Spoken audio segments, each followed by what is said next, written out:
2, 1. I guess updated 2 people. There we go. Welcome back, queer witches, psychic android, telepathic unicorns, and dice dragons out there to another episode of ESP on ESP, the Eryn Spencer podcast on Enchanting Sorcery Productions. I am your hostess with not sometimes the mostest. As your Eryn Spencer, my pronouns are she, they, and I'm a fox tonight. And I am joined by Distal of Distal's Plays. Distal, hello. I have an intro for you.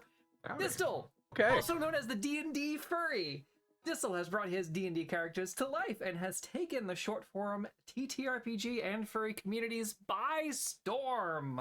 Though his odd blend of chaotic gameplay and off-the-cuff antics through his odd blend of chaotic gameplay and off-the-cuff antics, he has built a truly unique following from the ground up. Distal, welcome to the show. It's a pleasure to have you here. How are you, friend? I'm doing well. Thank you for having me. I appreciate you inviting me on here. Of course, thank you for being here. It's a pleasure to have you. Spotify does this thing sometimes. I don't know why it does it, but whenever I start streaming, sometimes it works, sometimes it doesn't. I don't know why. There's a weird Spotify bug. Maybe it's because I haven't updated OBS in 3 years. I think that's the solution. You don't update anything until you're forced. That's usually the rule. Yeah, and OBS is such a nightmare to actually update and get anything done there. So you update OBS, it breaks. I did that. I made that mistake 3 times, and I don't do it again. Oh, I also have your pin. I'm wearing your pin, by the way. Oh, it's one of the old pins, too. Distal's Place pin. It's the classic. I'm going to have new pins coming, hopefully, here pretty soon. And Fireball Club is right there. Still a classic. Yes, and speaking of, we are going to start. I'm going to start pouring Fireball here. So Distal, you're starting the Fireball already? We're just getting started. Well, we're gonna start this early. I put the alcohol tag on tonight exclusively for this. So. Well, we're gonna I saw you had an 18+ channel, so I threw on the adult content as well, just so we can talk about that. If you, I don't know, I was clicking on all your links on your Blue Sky, and I found that. And who's the I'm a lesbian, I'm into men, but there is somebody you follow on your 18+ one who always just does it's very tasteful. They're tasteful lewds. It's the fursuit and then the flexing, and then something is always like front and center right here, like a coffee mug or something. You reposted them a couple times. Well, you're talking about Spot Gideon, Maybach. Maybach, okay. Hi! Yes, that's who you're talking about on that one. George Demumu, yes, thank you for the follow.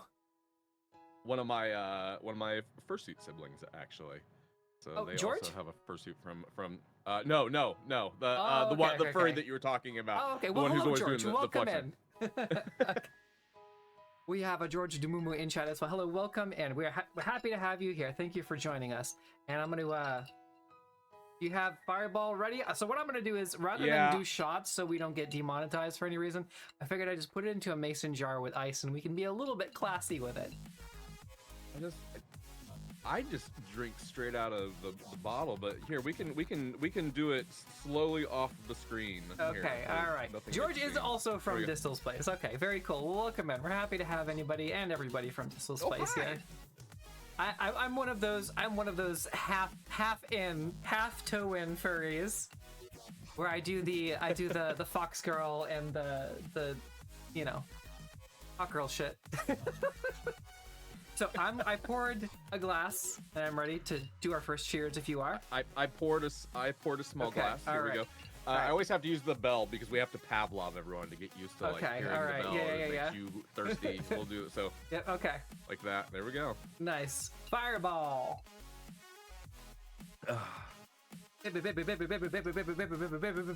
Fireball. I practiced that just for tonight.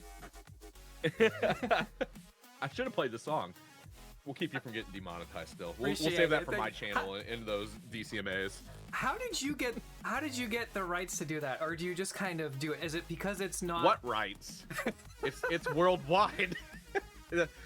We just don't worry about it, and the day we need to worry about it, we'll worry about it, and hopefully Pitbull will go, hey, I really like it. You can have the full rights to do this little joke every time.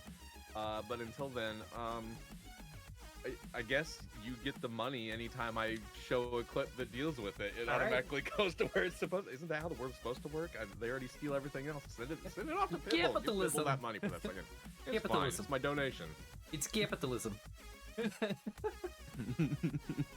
George says that they are a bull furry and an actual cattle rancher. Oh, that's pretty cool. All right, shout out to cattle ranchers in the chat. Okay. All the cow and bull furries. There's a few of them. They're always a unique suit to see out in the world.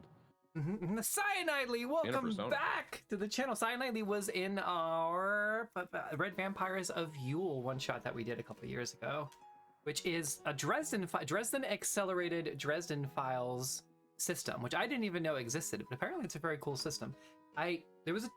Back when it was a TV show, it was on like syndicated nighttime television. I saw it a couple of times, but I know some people are really into the Dresden Files. It's a cool universe. I'm not sure if you ever got into it, but I watched the show a little bit, so I'm familiar enough with it. It was catchy, but I'm not a big book person, so I never dived into the series to know like the full lore and any of the universe like that. Yep. And thank you, Cyanide. I'm glad you had a good time. And welcome back. Welcome back to the channel. So, tell us about the origins of Distal's place, and then we'll go into the elevator speech. The origins of Distal's how did you get started? Oh. Obviously, you have a pretty decent following. You've got a great community. You've made a lot of changes. The community has evolved, and we're going to talk a lot about positivity and communities later. But starting at we all know that you have an established following and a great community. So let's start with the origins. How did you get here? What's the origin story of Distal's place? I'm already getting called out on the trolling. I like to say that I troll the trolls. I've spent the bad life where I was the annoying person online. I've learned better now. We all grow. We have our growing moments. Then I learned that I could use that technique in order to troll the trolls back. And the best way I did that was just by playing games wrong and making everyone really mad about it. But I never played them wrong in a way that was like cheating. I played them in a wrong way that wasn't the meta or wasn't the way people wanted me to play, but I still did good at it, which then you couldn't say anything about it. And then I just went farther with it. So I always like to say I like to break a game in order to really have the most fun with it and play it. So I kind of built a whole community of people around that same concept of just having fun playing games together. Who cares what the builds are? Let's just try some stuff, do stupid stuff together and see what happens. And for some reason, the gaming world gets mad about that type of stuff. Because you're not playing by their rules. And my favorite quote I always heard, especially in the old days of when subscription services were going on for MMOs and stuff, is like, well, you're not paying my $15 a month. And that's how I consider it too. I bought the game. Let me play my game how I want to play it with my friends who want to play it the same as me. And I just collected people who just could laugh about that same thing. Didn't take the game so serious and understood it was a game. And it kind of went from there, and that's where I started on Twitch doing that type of stuff, and I wasn't really known on Twitch, and we'll probably talk about it a little bit until I put on the mask. It takes a while. It takes a while to get the following going. You gotta have some kind of a niche. Yeah, and you have to really, on Twitch, you have to build a really good community. It's not, there is no real algorithm like everything else. You are found by the fact that people want to watch you and stick with watching you, so it's your entertainment value. Yeah. And I've always laughed that I'm probably one of the longest Twitch affiliates who is never going to get partner. Because I had Twitch affiliate like as soon as it came out. I'll never get partner, but everybody's like, how are you not partner? You have such good quality. And it's because I play stupid games that no one wants to watch. I never get found. And it's okay, because there's no algorithm to make me discovered. Yeah. But it did bring me into some of the other stuff that we'll talk about probably here in a little bit. Excellent, excellent. So Cyanide said that we made a game change, a whole system. Which one are you talking about, Cyanide? Because I feel like you have probably an example as well. And I'm sure. Okay, do you know the story that Cyanide's talking about? I know. I know. Okay. Yes. All right, so take it away. we are big fans of Elder Scrolls Online. Okay. A lot of hey, you know that's a great place to start streaming to build a following from the ground up on Twitch. That's kind of like the classic tried and true method. Elder Scrolls Online was like my thing. You could play it by yourself and all that, and it was great. I played it. I was already breaking the game when I first started. I found people accidentally while we were out, like me and another friend were breaking the game, and that's what started like this rolling ball of my current community. Yeah. And where like my core foundation. but if you've ever played Elder Scrolls Online, there's 3 different factions of people playing the game. Out in the PvP world, you can play together everywhere, but out in the PvP world, there's 3 different factions. I was out married to Minion because I had furries, and even though I didn't really play the bananas, you gotta be the bananas, as we called it. The bananas are in town. You have Skooma? Skooma the lusty Argonian, is that what the book was? The lusty Argonian maid. Yeah, the lusty. Yep. Busty Argonian. Both. The busty lusty Argonian maid. Something like that. Also, the other thing you could do. Shout out to my friend Severin at Severin RPG, who doesn't really stream anymore, but he got his start and built his community. That is, I think, kind of in between mine and yours, doing modded Skyrim. Now, ESO is another way to do that, and obviously there's mods in Skyrim, but with an ESO, but with Skyrim, it's like you can do all kinds of wild shit. Like you've got the Thomas the Tank Engine mod and all kinds of other. There's a bunch of furry mods in there too. Randy Savage dragon. It's like, oh yeah. But ESO is like, your standard MMO mods that can't really impact the game. But there's a lot there. But also ESO is one of those MMOs because it's in the Elder Scrolls universe. You can kind of still build off that classic niche there. But go ahead. So before I fully tell this story, I guess I need to tell, if you're not familiar with Elder Scrolls, half the team comes actually from a very old MMO called Dark Age of Camelot. That was run by Mythic Entertainment. Is it really? Because hold on. I used to play the shit out of Dark Age of Camelot. 3 realms with that was my jam. 3 realms with a center hold. Yes, the Frontier. Nobody knows about DAOC. Holy shit! I do, because I played it forever. I was a troll. Too. I started being a troll there. Like an actual but that troll? taught me how to. You could play trolls. Sort of. I used to get into fights on the forums on IGN when IGN had forums. I heard Thomas and my autism spike. Choo choo. The Tylenol's kicking in. Yeah.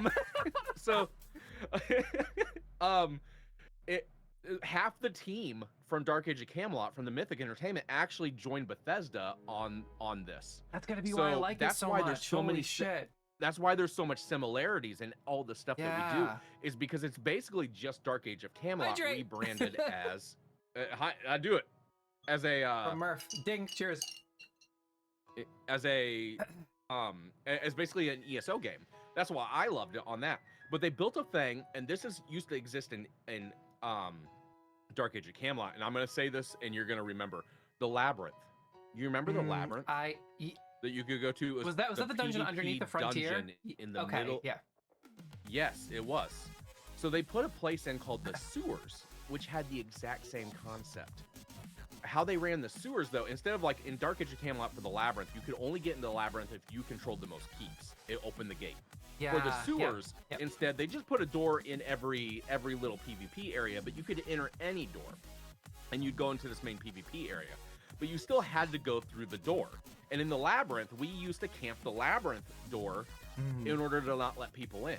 Well, I thought, why don't we just fucking do that in ESO like the old days? So we chose the most populated PvP part because the bananas on our side were not that populated. So we went over to the. I think it was mostly skeletons, the red guys.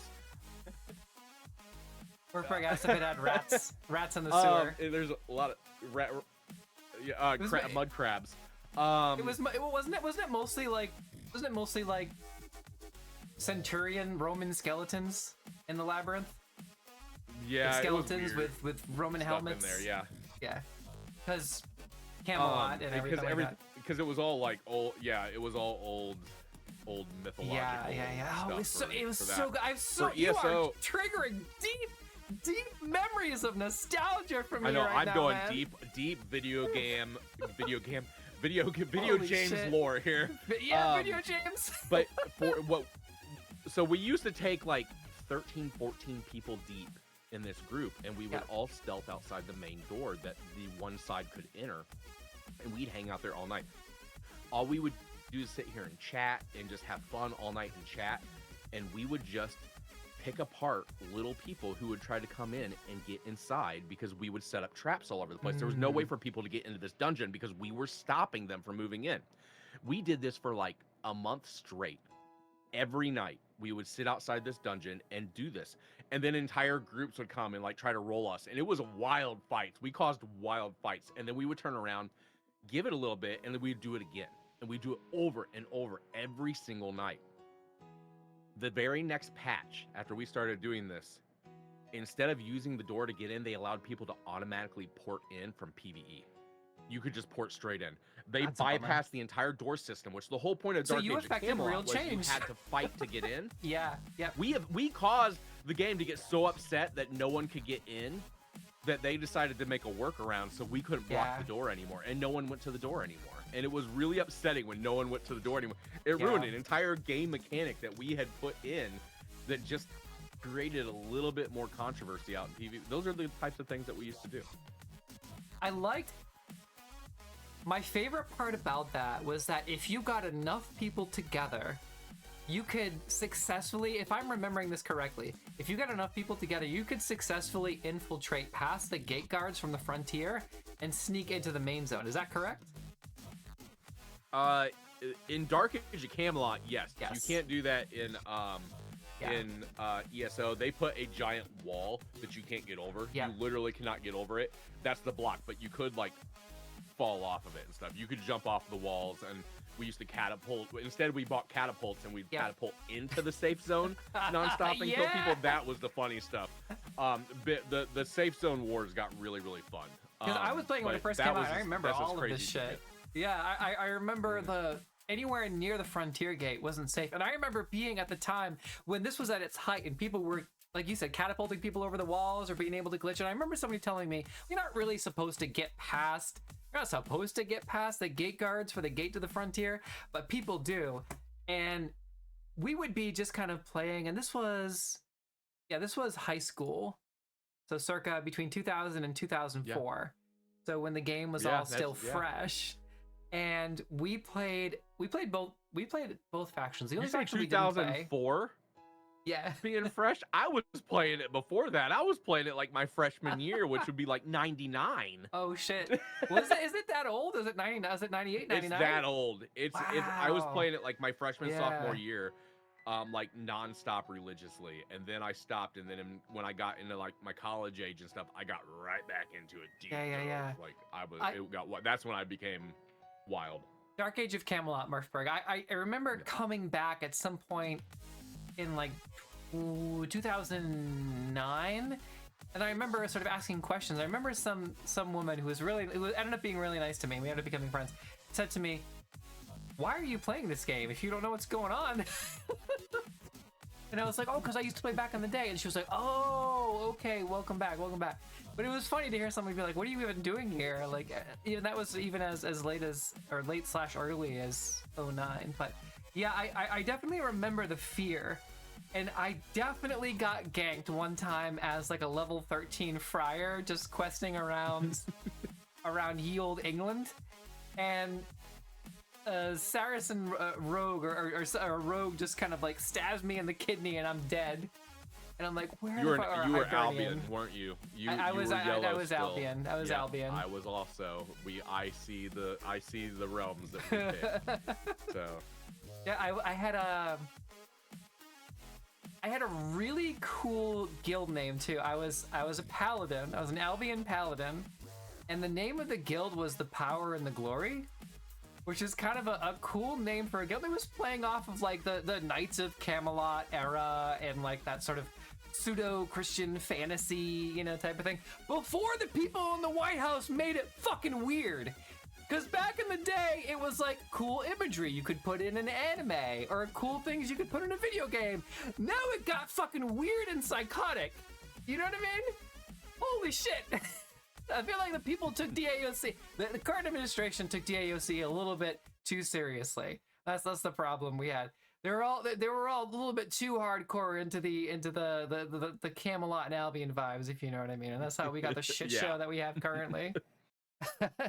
Whatever I played at the beginning. Neverwinter Night. Oh yeah, now we're getting into D&D stuff too. Oh, Neverwinter. I played that.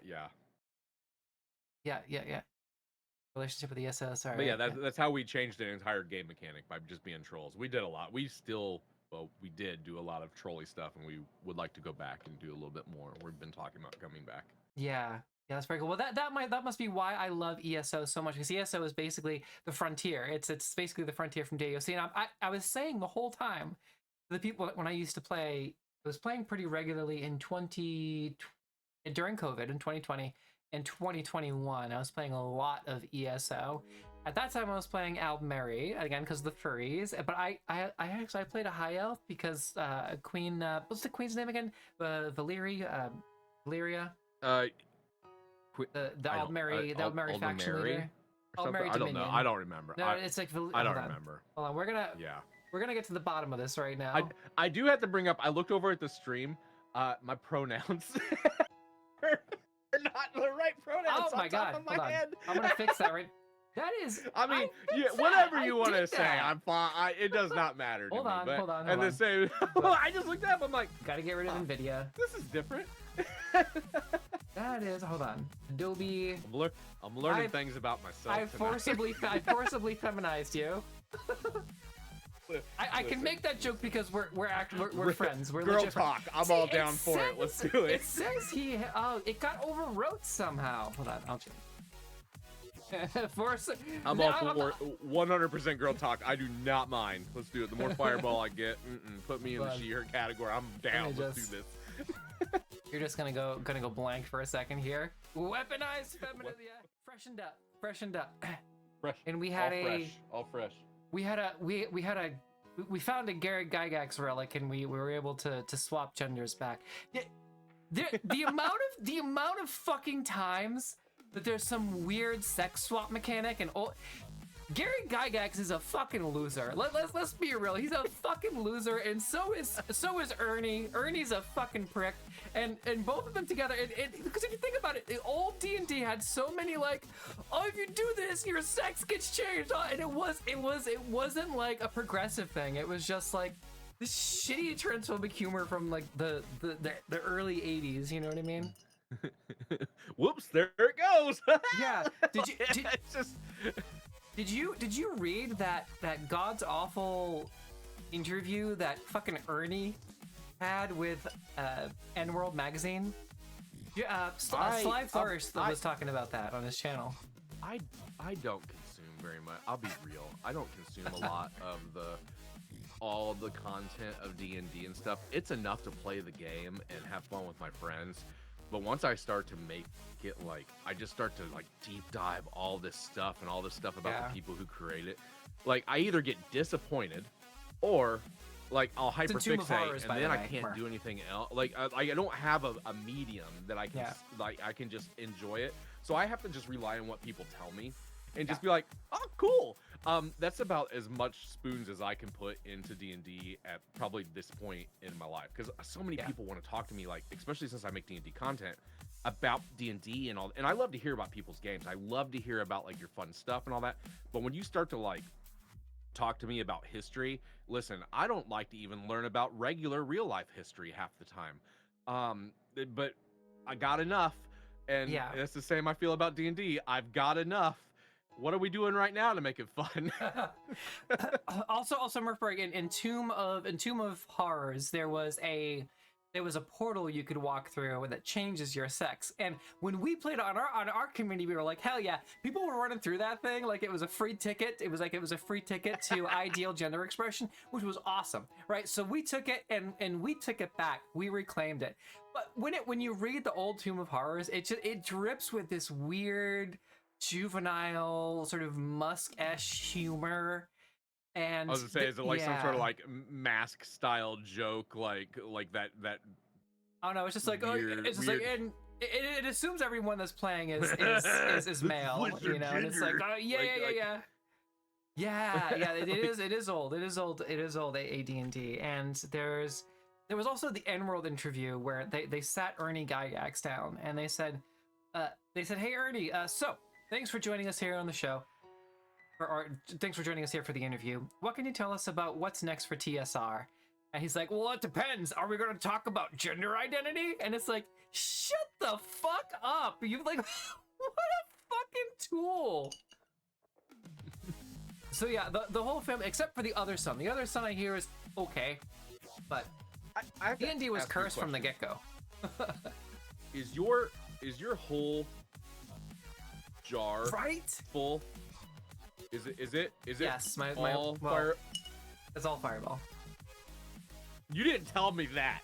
You've been doing Fireball that much this whole time and haven't told me? Yeah. What? I gotta wait. I have broke my bell. I've slammed it so many times. I have to. Nice. I gotta catch up. All right. Cheers. Oh my god. Got a little bit of ice. I got the bottle. I got the bottle over here. We're good. Having a good time. I'm spilling Fireball everywhere. It's great. I thought you were just drinking like a mixed drink, and then we're just doing some other. I didn't realize that you had that on ice, just hanging out there. Yeah. Yeah. This is like we were talking about last night in the pre-show. The shit and the people that I used to hang out with. Okay, so we talk about origin stories. Just real quick, I'm gonna just have. I know it's supposed to be about you. Just give me 2 seconds to tell a background story. No, about you do. Hero, We're in chaos mode. Let's go for it. Okay. This is worldwide right here. So we talk about. So last night we talked about my time in the hardcore scene. I spent a lot of time in my 20s in underground hardcore, metalcore, local shows, that kind of stuff. Fighting, bleeding, fucking, all of that. You know what I mean? You go to a show, you're gonna break a nose. You're going to swing fists. It's gonna be an absolute banger of a time, and you're going to be incredibly intoxicated or inebriated in some way when you do it. I went to a show in Chicopee, Massachusetts. It was the release party for the CD release party for the Miles Between. It was not Who We Are and What We Were, but that's the album that they had. They had the album Who We Are and What We Were, and they were playing songs from the new album Deceiver, I think. And also, are you familiar with the band The Acacia Strain? Show us your windmill. Yeah. Not at all. Not at all. Gotta see if I can it was a lot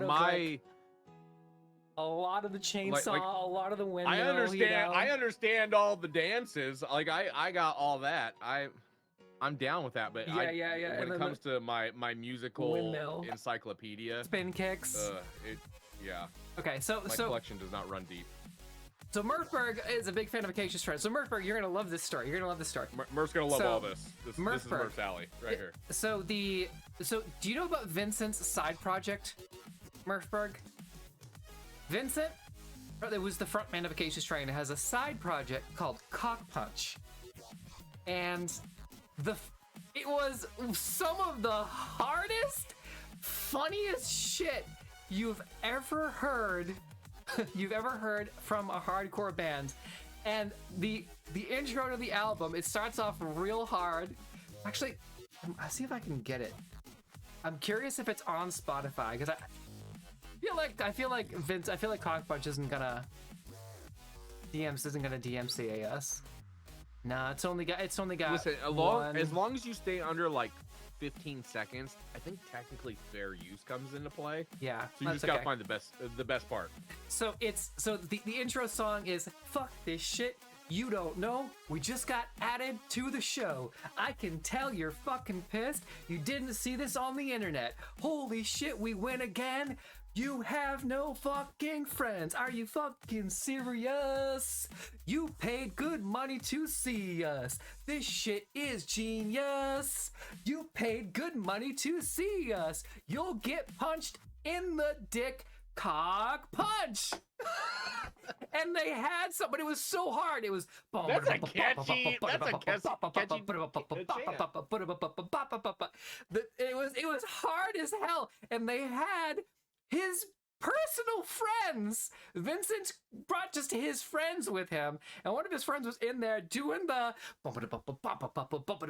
and he was actually punching people in the dick while I was outside with the singer from Bury Your Fucking Dead in the van, crushing a 6-pack and watching them do excessive amounts of cocaine before they came on to do the new band Playgirl, before Playgirl got sued by Playgirl magazine for copyright infringement and had to change their name from Playgirl to She Rides. And I remember when he came out, I randomly made friends with the old singer from Bury Your Dead out there, because I was there as media, and I was there as a medic as well. I had my medic badge. We talked about I used to volunteer as a site medic, like all the fucking time at these shows, and people respected the hell out of that. And they'd be like, you don't even have to pay. I had money, but they were like, no, you gotta take photographs. You hear us press. You're gonna post, do your thing. So I was doing my thing, and that's how I met the old singer from Bury Your Dead, and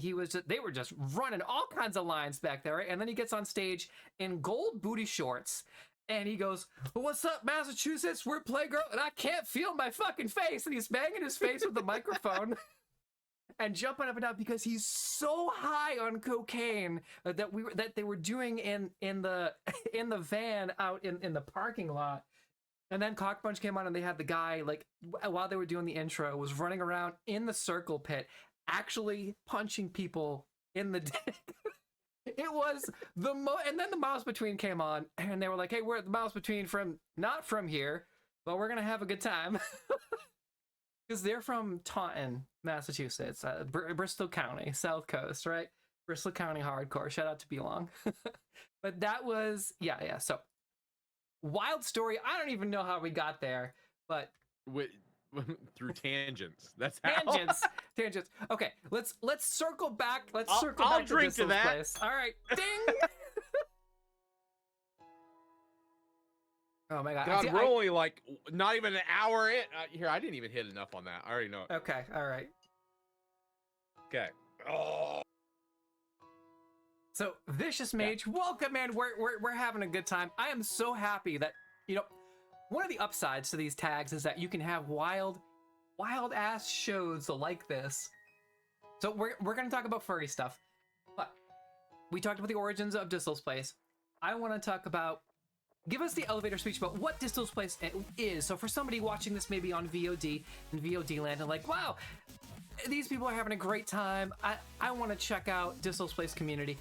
What is the new updated elevator speech that you would give to people about Distal's Place? This is basically it right here.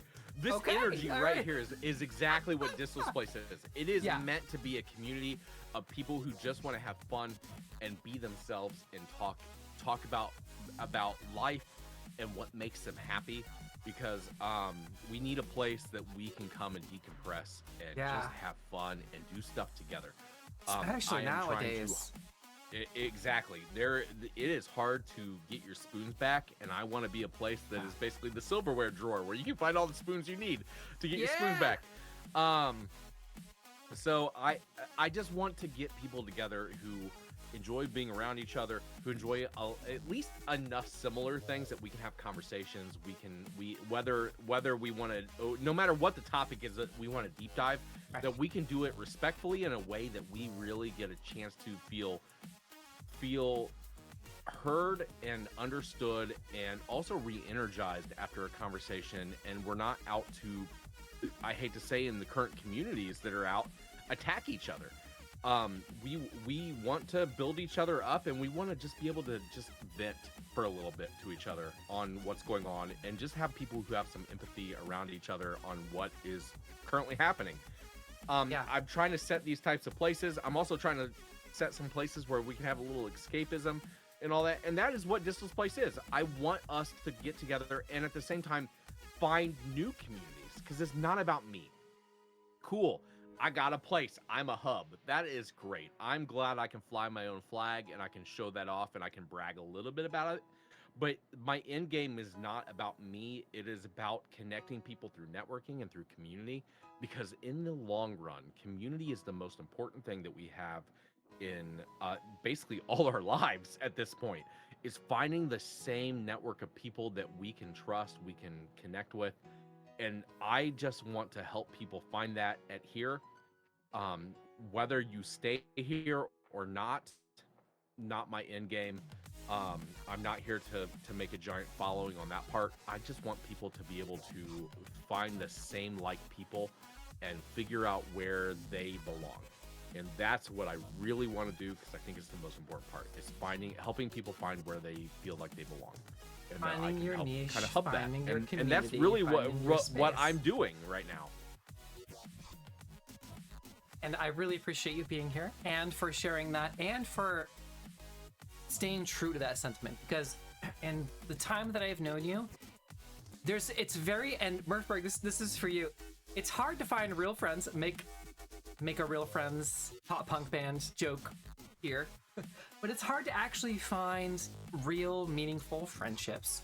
in the media world, in TTRPG spaces, in gaming spaces, in media spaces, whether you're a podcast or a talk show. And yeah, Murph can be Big Spoon. Murph can be Big Spoon. Any I like that to Murph be both. wants to be, I like to be both. You're allowed to be it. Be it. Spooning in general too. Yeah, spooning in general is great. But and viscous mage. Yes, yeah. You can be whatever spoon you want to be. I think it's vicious, but viscous mage is awesome. Yeah, I know. I'm just playing off of Murph's joke from earlier.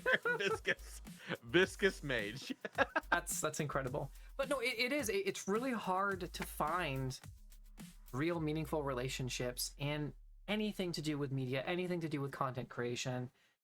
The second you get some kind of recognition, it becomes immediately difficult to. And the way to counteract that, I believe that you have proven is a tried and true method of getting around that, is to create a community where you're not concerned the community is necessarily jumping in your stream and giving you views every time.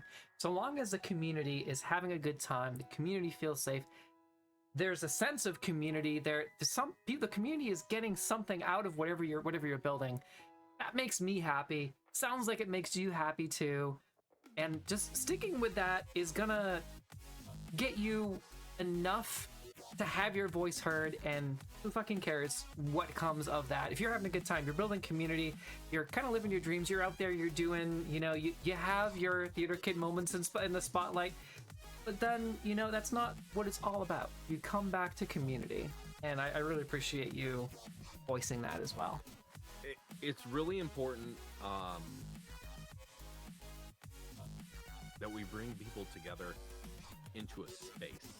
Yeah. I'm not gonna say a safe space, because I don't that's feel that every space doesn't need to be safe. We need to have a Depends space on your niche and your vibe. Exactly. We need a space that we vibe with. It's your job to keep that space safe and to make sure that the people that you don't want in that space aren't in that space, or to at least be able to collaborate with those people who are in your space in a way that is productive, that you learn from each other. Yeah. We focus so much on safe spaces, and I know that's like one of those those buzzwords that gets used positive and negative, but I like to just focus on the space part, because we should provide spaces for people to get together and actually have talks. Not every talk is going to feel safe, and you have to push your boundaries a little bit to learn and educate each other on different topics, and see new points of view. And I think maybe having outs in there as well for people that maybe don't want to see or talk about X, Y, or Z is important. But if you have those, then I agree with you. Agreed. 1,000%. Yeah, okay, cool. You shouldn't be forced also to have to Hello, listen Kilroy. to it if you don't want to. Hi. Oh, Kilroy, how you doing? Give you the salute, because I know you usually give me the salute. The spaces need to feel genuine to you. I think that's the important part. Space does not need to always be safe. Space needs to feel a place that you can vent, you can learn, you can have discussions. And I think that's the important thing. There is a difference between discussion and debate and argument. And we need to really look at those things. And I don't want to get into the argument stage. If you're in the argument stage, you are not in your right community. We shouldn't be argumentative. If we are in the talk and debate stage, I think debate is learning. Debate is where we start to throw points of views back and forth, and we can understand each other. Whether we end up together is a whole nother scenario. We don't have to end up together all the time. And I think this is something that both sides kind of forget about, is this is the real gray area that we try to create, is we don't always have to have all the same viewpoints, but we do need to be around the like-minded people who understand there is a respect between us on how those are presented, and the point of views, and the fact that we understand both sides, that we are not always going to see eye to eye, but we do in general, for the whole group, understand the fundamentals of why we don't see eye to eye and can respect that. This is kind of the I'm going way off on a tangent. No, Here we that's go. It. Go off, Queen. This is the world of extremism. /King. And in extremism is important because it has to, because we do have to have those people out there who are the warriors who are calling out a lot of stuff. Yeah. Because if we don't call it out and we gray area and fence ride too much, we allow too much gray area. That's how we ended up where we are now. It does. Yeah. It does. So we need those warriors who are out there. But at the same time, once the war is done, we have to come to a conclusion, and we have to realize that there are points that we will not agree on, but we need to figure out where the resolution point is. And there are diplomats, and then there are warriors. And we are getting to a point that we are at war in a lot of things. And when are we going to get back to the diplomat stage? Because I missed the diplomat stage a lot. Because I was okay understanding that we didn't come to the point of views, but we weren't like this to each other. We weren't like this on a lot of things. That's a really good point, actually. I mean, yeah, the thing. There's always been these deep-rooted systemic issues with, let's use the case of this country, for example. There's always been deep-rooted systemic issues which needed to be talked about, needed to be brought to light. Discussions that we needed to have about the cruelty and genocide that this country was based on. Those are conversations that needed to be had. And I had those conversations very normally in college. And it was just a matter of fact of, here are the first-hand accounts. Here are the primary, secondary, and tertiary sources. Here are the facts. And you put them into practice in discussion. But the thing about fascism, which is what we currently have running the federal government, is that fascism it's insidious. It's like a virus. It's like a virus or a cancer. It gets into you and it spreads like wildfire. And it also, in actual practice, it thrives on disinformation and lies and making you doubt the objective truth that you've learned to sort of take for granted for all these years. And having this knowledge about, and actually having these conversations at the collegiate level is somewhat relatively new. Because the field of anthropology, which we talked about on one of our last podcasts with Talia Pot, is also inherently flawed. But when you get into, it's the past 3 or 4 decades was really when academic study really started to focus on critically examining the origins of the United States and what that meant for all the people that it harmed, evicted, killed, murdered, displaced along the way. And fascists rise to power by essentially saying, well, you don't have to feel any of that. You can feel good about this toxic nostalgia that never actually existed. That was always kind of a lie.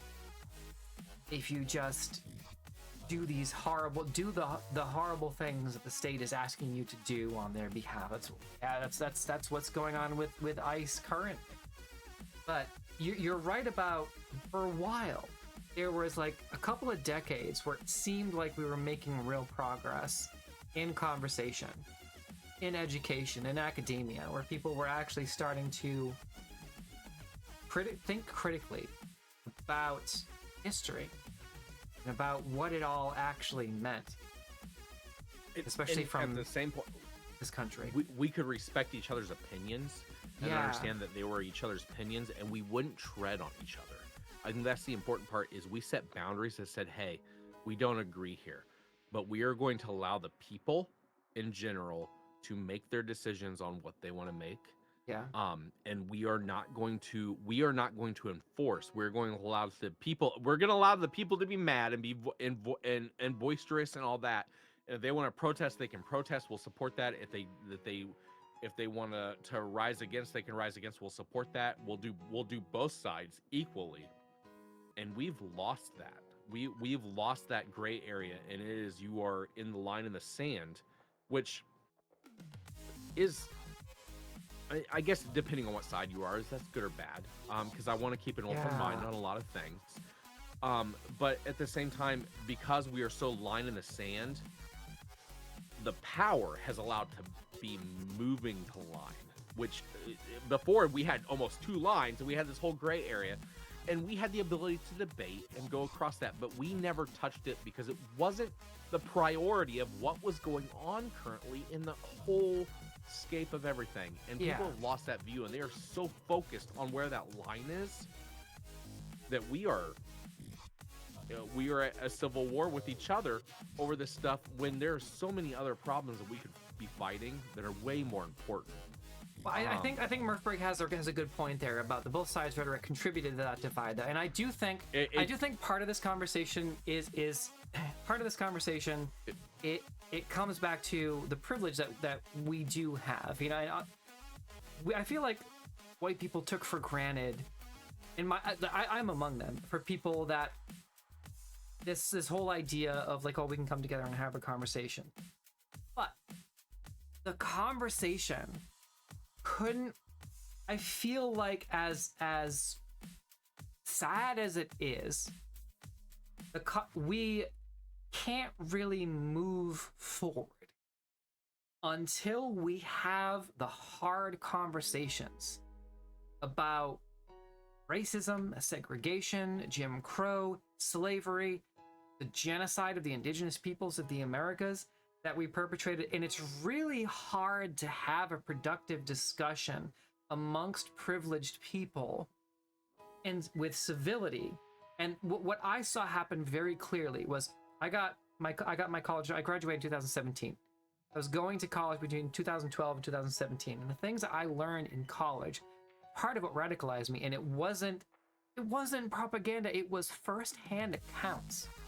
It was primary and secondary sources, mostly primary sources, about these horrible things that we did. The systematic eradication of Black Wall Street, the systematic eradication of the Black Panthers, and it, you know, they still exist. They've been reformed, but the assassination of Malcolm X and Martin Luther King, and all of the native indigenous people that we killed and slaughtered, and the medals, and Hegseth gave them back the medals. Those conversations, those hard conversations, the second we tried to have them, the right said, well, look at that, it's fascism o'clock. So it was kind of, sadly, almost inevitable in a way. I felt like, partly because we didn't, the northern states in the Union did not punish the Confederacy hard enough after the Civil War and allowed them to institute Jim Crow and the racist horror that was Reconstruction. And, you know, with Jim Crow and sharecropping and essentially just continuations of cruelty and slavery, trying to cater to the South because of the foundation of this country, got us to this point. Because again, the second we had to have those conversations, those hard conversations, which the right calls critical race theory, the second we had to talk about that, guess what they didn't want to do? Guess what they did want to do? Go right to violence and the ad hominem attacks, rather than wrestle with the fact that this country was based on hundreds of years of truly sinister mustache-twirling evil. It became a divide and a crack in the civil discourse that white people have engaged in for so long. And while I miss it, while I miss what you're talking about, I feel like part of what I miss is the comfort of not having to wrestle with my privilege that I have. And I know there is a counter argument to that. I will that not says, disagree. There is some privilege in the gray area that we have to come to terms with. That it is. This is the problem with diplomacy versus being a frontline fighter on a lot of stuff. And being a diplomat comes with a little bit of privilege, but you also, in order to have that privilege, you also need to know when to check that privilege. And I feel that there is a loss in the checking the privilege right now of understanding the history behind your privilege. Mm-hmm. that plays into effect, and we've lost that history. Yeah. So our diplomats are fighting on something that they don't think about, which is why the warriors need to pick up. And that's I know we talked a little bit before we started doing this stream, just to we were just having some general conversations about life and just everything. Yeah. Well, I have a good segue after you're done, but go ahead. Okay. I am not a warrior, and it's not that I'm not empathetic or anything. It's because in real life I'm usually a warrior on a lot of different other fronts that I'm doing a lot of work for, and I'm really trying to fight for. That to pick up the spear for every movement, I can't. I gotta rest. It's a lot of spoons, a little bit. And I realize that I'm way better at actually supporting the other warriors who are out there doing a lot more and providing them a space that they can get a chance to take a break into, because I know you need that also, because I'm getting old.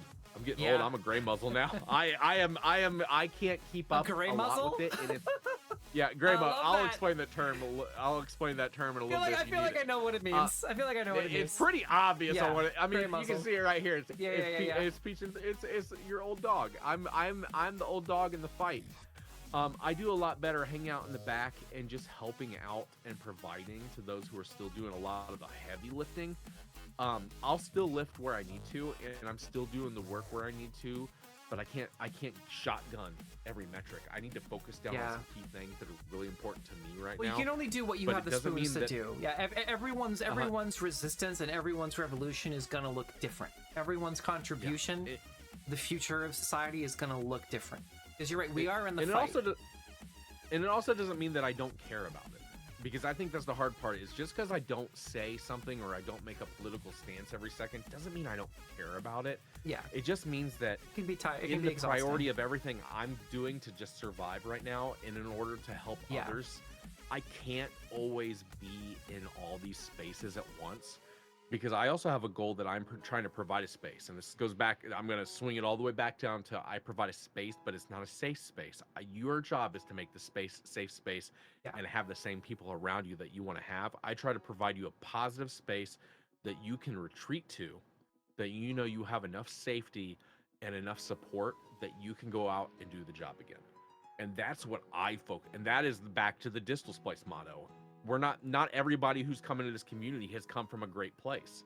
Some still aren't in the best place. Some are learning, and we're learning from each other. And I'm not going to deny you that chance to learn. But if you're not mashing with the community that you're around, I mean, I hate to say, I'll send you to the wolves.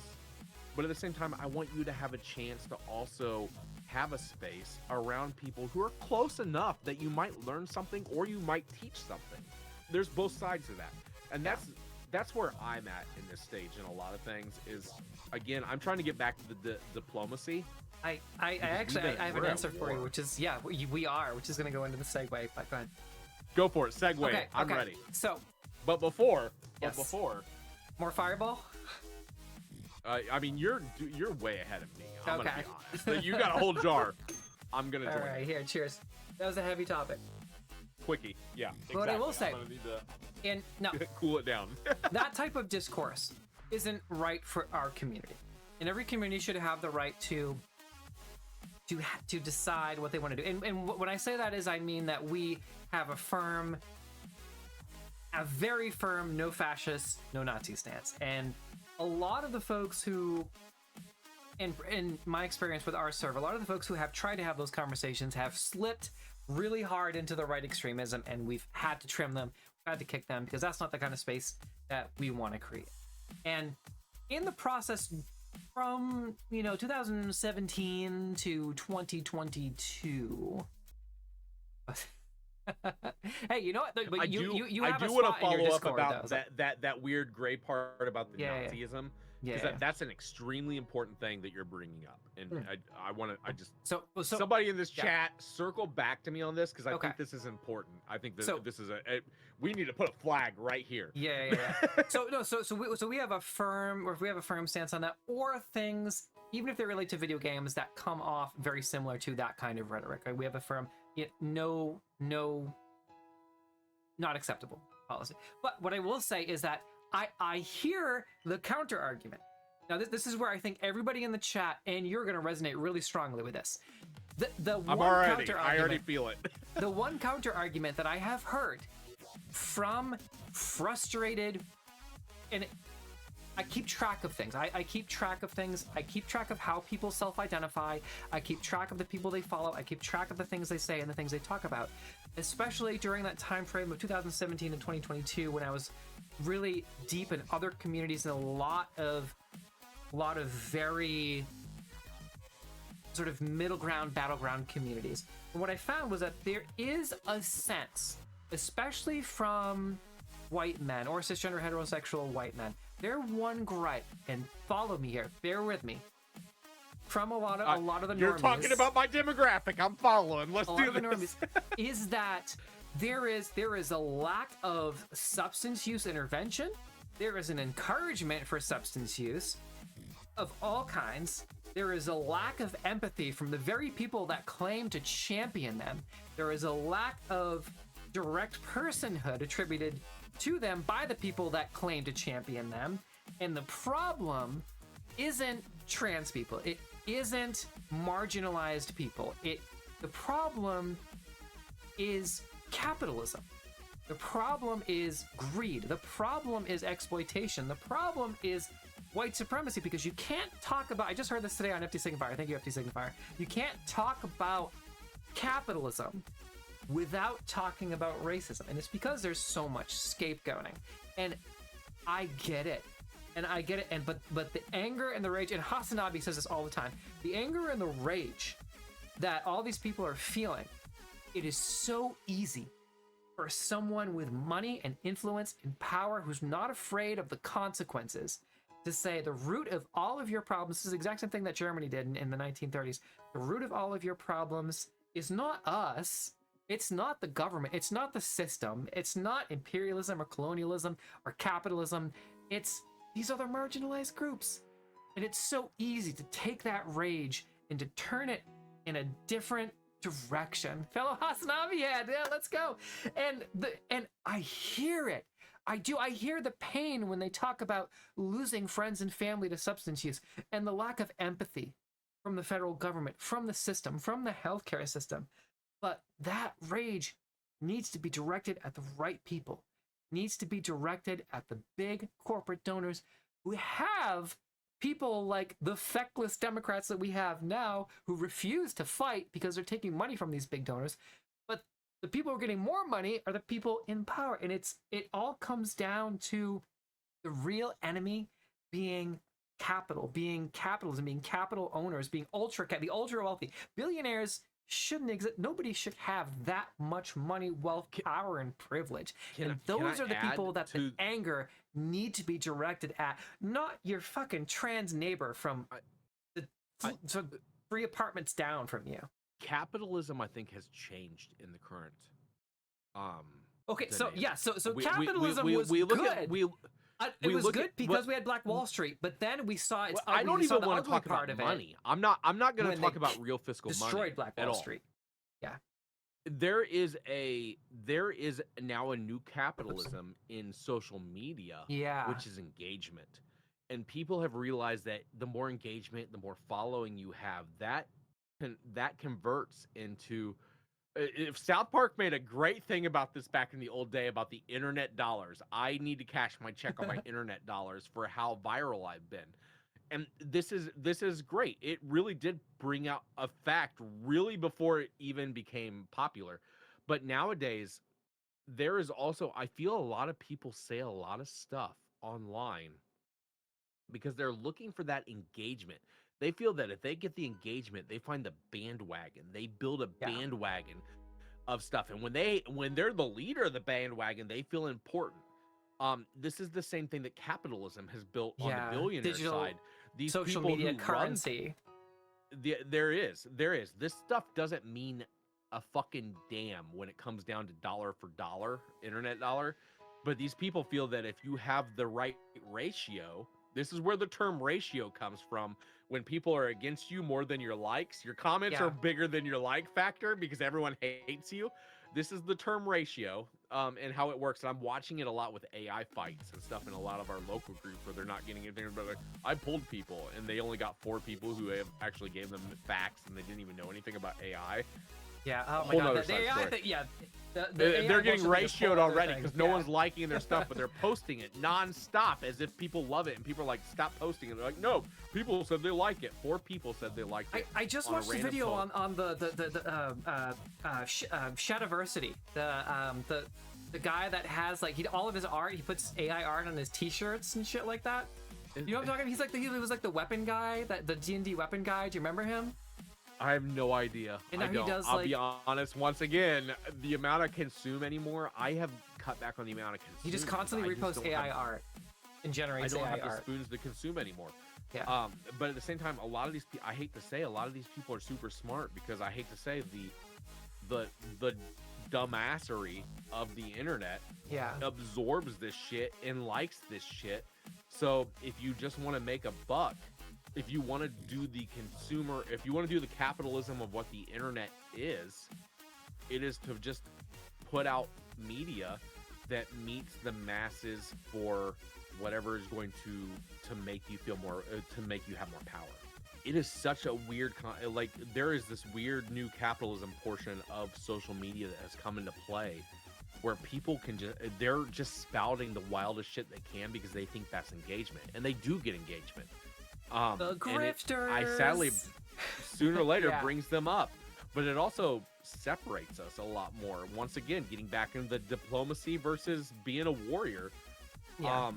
This is we are in a weird time right now that we are seeing social media play so much into our lives for how we consume what's going around us.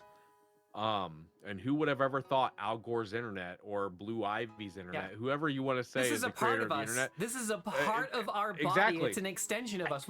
Today, as I walked through my work, I just looked around to see how many people were on their phones walking through hallways, and like there was never a time.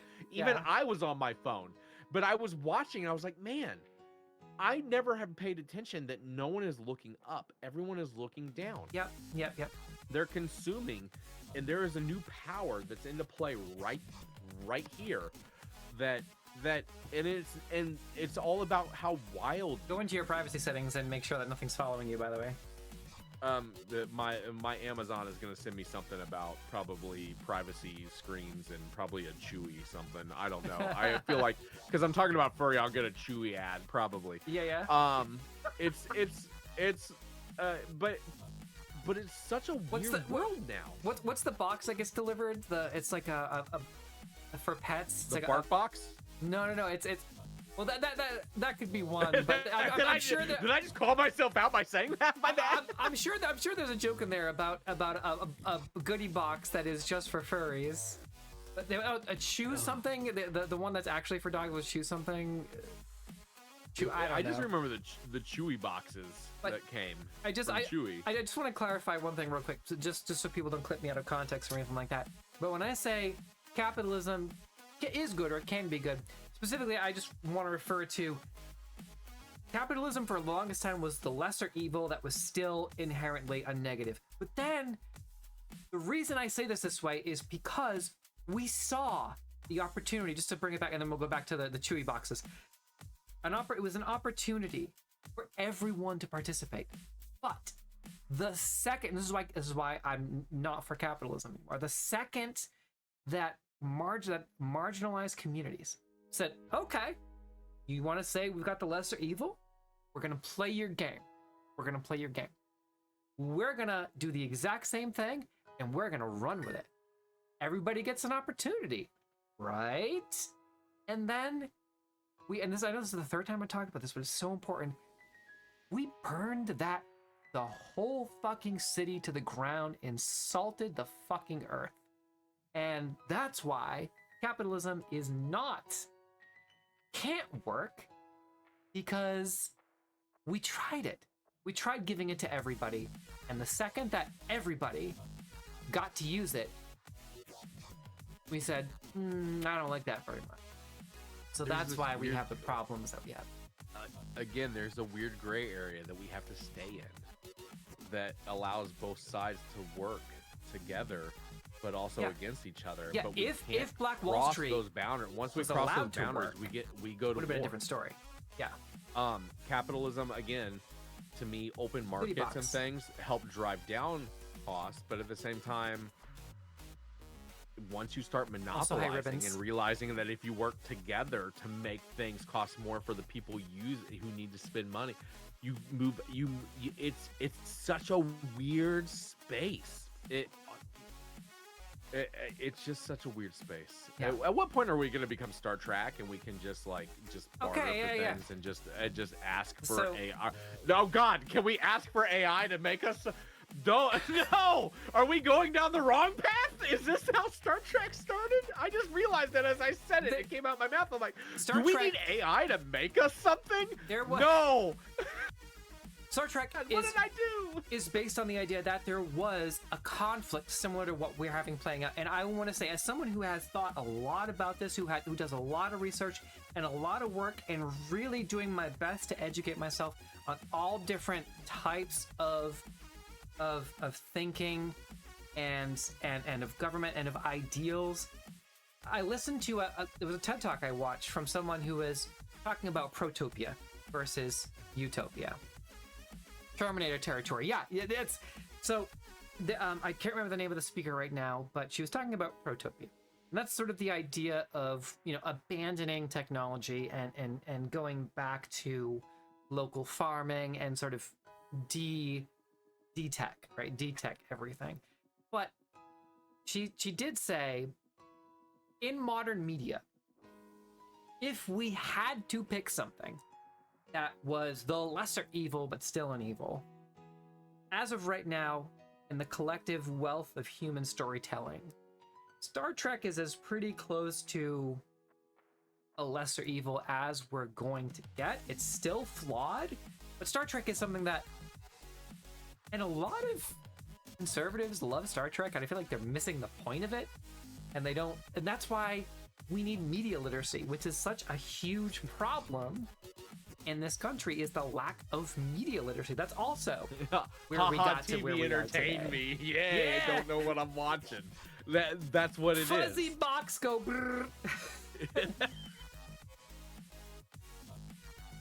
Oh my God, we have so much more. Oh yeah, so that brings us into corporate. We've gone so much on a wild tangent here. It's great. I love it. We have. So you know the one thing I didn't ask you is, do you build bio breaks into here? Because sooner or later, Mr. 305, Mr. Worldwide just is calling my name and needs to escape. Do you need a quick bio break? I do. I need a quick break. All right, if we are allowed to take one.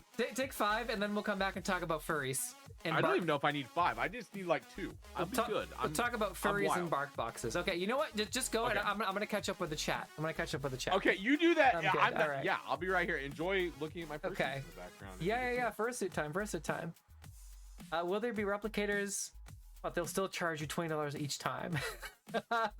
Maybe. I feel like Musk and everybody else is so hell-bent on bringing us into a cyberpunk dystopia, but they miss the point of the fact that it's a dystopia. That's the kind of shit that losers like Elon Musk want to implement. They're like, oh my God, I had such a fun time playing this video game. Let's make that video game a reality, without actually bothering to think about what the game actually means and what it's saying. Like, people like Musk will look at spending $20 at a vending machine for a single slice of pizza with that's been in there for 3 weeks and be like, wow, so cool, the video game go brr. But a friend who was a teacher, Christian in person, I played D&D with. He loved Star Trek, but a core Christian conservative. Absolutely boggles my mind. Yeah, honestly, I also recommend, I agree, Kilroy. I also recommend the Orville, everybody, because they have a lot of, oh my God, the Orville. By the way, check out Jesse Gender's channel if you like Star Trek and you actually understand Star Trek, which it seems like most people in this chat right now actually do. Jesse Gender has a lot of really good takes on Star Trek, while still recognizing that it is the lesser of two evils, but still talking about the Orville, which is basically just a Star Trek comedy. And that the episode about Bortus's intersex child was completely lost on the right, because they were saying, oh, see, we need to have correction and corrective surgeries. And it was like they completely missed the whole show. And it comes into selective listening. My dad used to tell me all the time growing up, oh, you're a selective listener. What does that mean? My dad was a leftist now, by the way. He was a Bush conservative, and I radicalized my dad. And he's now a radical leftist. But yeah, no, it's so much is missing. And I feel like so many people on the right have selective hearing, selective listening, accompanied with a media literacy. There is this push to, hey, you can hear whatever you want to hear. And that's the fascist playbook. Fascist playbook is, if you think something sounds good or sounds better this way, just interpret it that way. And that is so dangerous. And again, it's just fascism 101, right out of the textbook. Welcome back. Can I circle back to something that the chat had brought up? Yeah. Kilroy brought up something about gun control. I think this is important. Hold on, let me wet my whistle. Gun rights for some, gun rights for me and not for thee, which we saw all the time with black gun owners. I'm gonna look up the name of the black gun owner that was shot for simply concealed carrying. It's never the right time, no matter how tragic the event is, leads up to the discussion. Kilroy brought this up. In my real life job that I do a lot of stuff that deals with injury prevention. I work with a lot of the community. I deal with a lot of the youth and stuff that deal with gun prevention. And I've learned that the best way to deal with these types of topics, this is the gray area, is that we need to stop saying you can have it or you can't have it. Yep. We understand that debate exists, but what debate doesn't exist is that there's appropriate ways to have it. That is a ground that we can't debate on. If you're gonna have it, you should be doing it the right way. We hear that all the time from one side, and we hear also from the other side that we are responsible. We will do it the right way. We hear that from both sides. That is a common ground in a gray area, which is why gray area is great. But we don't enforce that. We don't do a good job at enforcing that type of stuff. And that is what I have really tried to pick up in what I do out in the communities, is talk about that. I'm not here to judge you on what you have.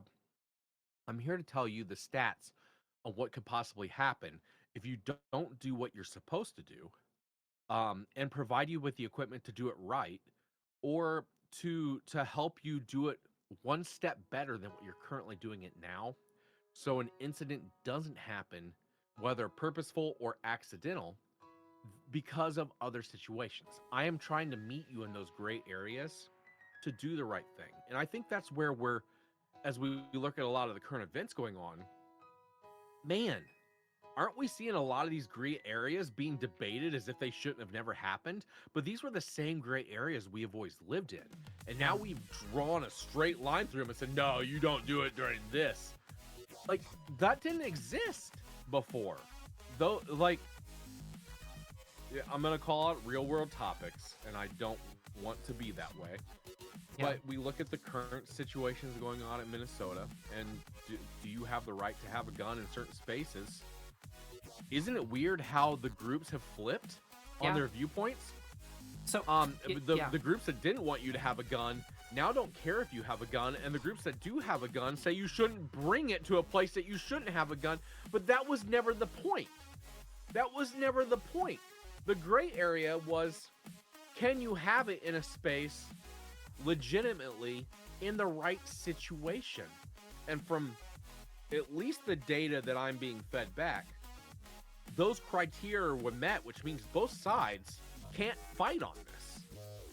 But we will, because that's the type of world we created, where now we're back in the warrior stage where we're going to warrior it. And this is where the diplomats need to come in and say, you both need to back off. Let's look at what actually happened, and we need to make a judgment on this. By the way, Philando Castile. Philando Castile was his name. The name of the, and we talk about everything everything that you just said. Philando Castile was a black man who was killed for having legally concealed carry firearm by racist police who killed him in front of his family. This is an ACLU article from 2018.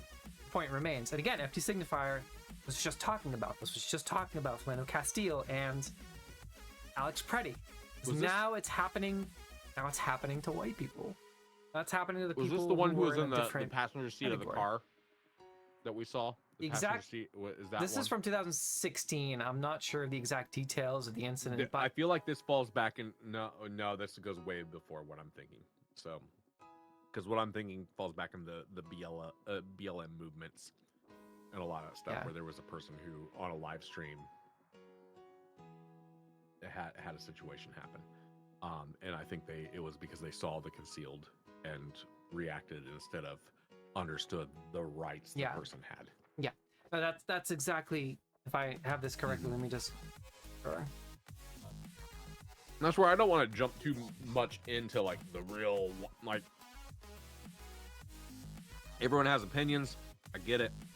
Yep, it was okay. Opinions are just like he had a valid concealed carry permit, and when he tried to explain that, shot dead. And those situations have been happening. It's not an isolated incident in the history of this country. That double standard. Talk about Black Wall Street and capitalism, and Trayvon Martin. There are so many incidents of, again, rights for me but not for thee. And whenever we try to have that conversation, it's so enraging to the right. That's how we got here. Now, I don't want to say that, and I know you said we're you know, I know you said we're in. It's time for the Warriors now because we're in the time of troubles essentially that Ireland had in the IRA, the early origins of the IRA. We're here, and I don't know what's going to happen next, but we still have a chance. There's only two things that can happen. We have a chance to go back to diplomacy. But people need to. We either go to diplomacy or war. There's only two ways you can go when you've gotten to this point. But the diplomacy has to be hardcore. It does have to be hardcore, and we have to actually sit down at the table and understand. This is the problem. We don't understand that we are not going to agree, but we do have to come to conclusions. They don't need to be. I hate to say, like I am a project manager by heart. We always want to strive for the perfect all the time. Yeah. But we need to understand that we need a baseline perfect for today that always has the ability to improve in whatever direction is based on data. And we don't like to look at data anymore. We like to just go off emotion and feelings and what we think is right and what the loudest voice is. And that's not data. But we really need data-driven decisions. And those data-driven decisions can still have the ability to look at both sides. For people that say facts don't care about your feelings a lot, they sure do let their feelings get in the way of the objective facts, don't they? Yeah. It's a tough world. This is where I said I'm out of spoons because I just can't explain it anymore. Yeah. I like I said, I'm the diplomat. I'm not really the warrior. I have to accept a lot of things also and understand that, but it doesn't mean that I don't have empathy or I am not willing to pick up the spear when it's time for me to pick up the spear. But man, there's a lot better people to pick up that spear and say it a lot louder than I can now. I'm there to keep you now supported. And that's where I fall in back to. And that's where I look at a lot of the stuff that I do is I'm here to do a lot of I'm here to take care of a lot of the people who are around who are affected by what's going on, who didn't also want to be pulled into the front lines. Yeah. Because there's a lot going on.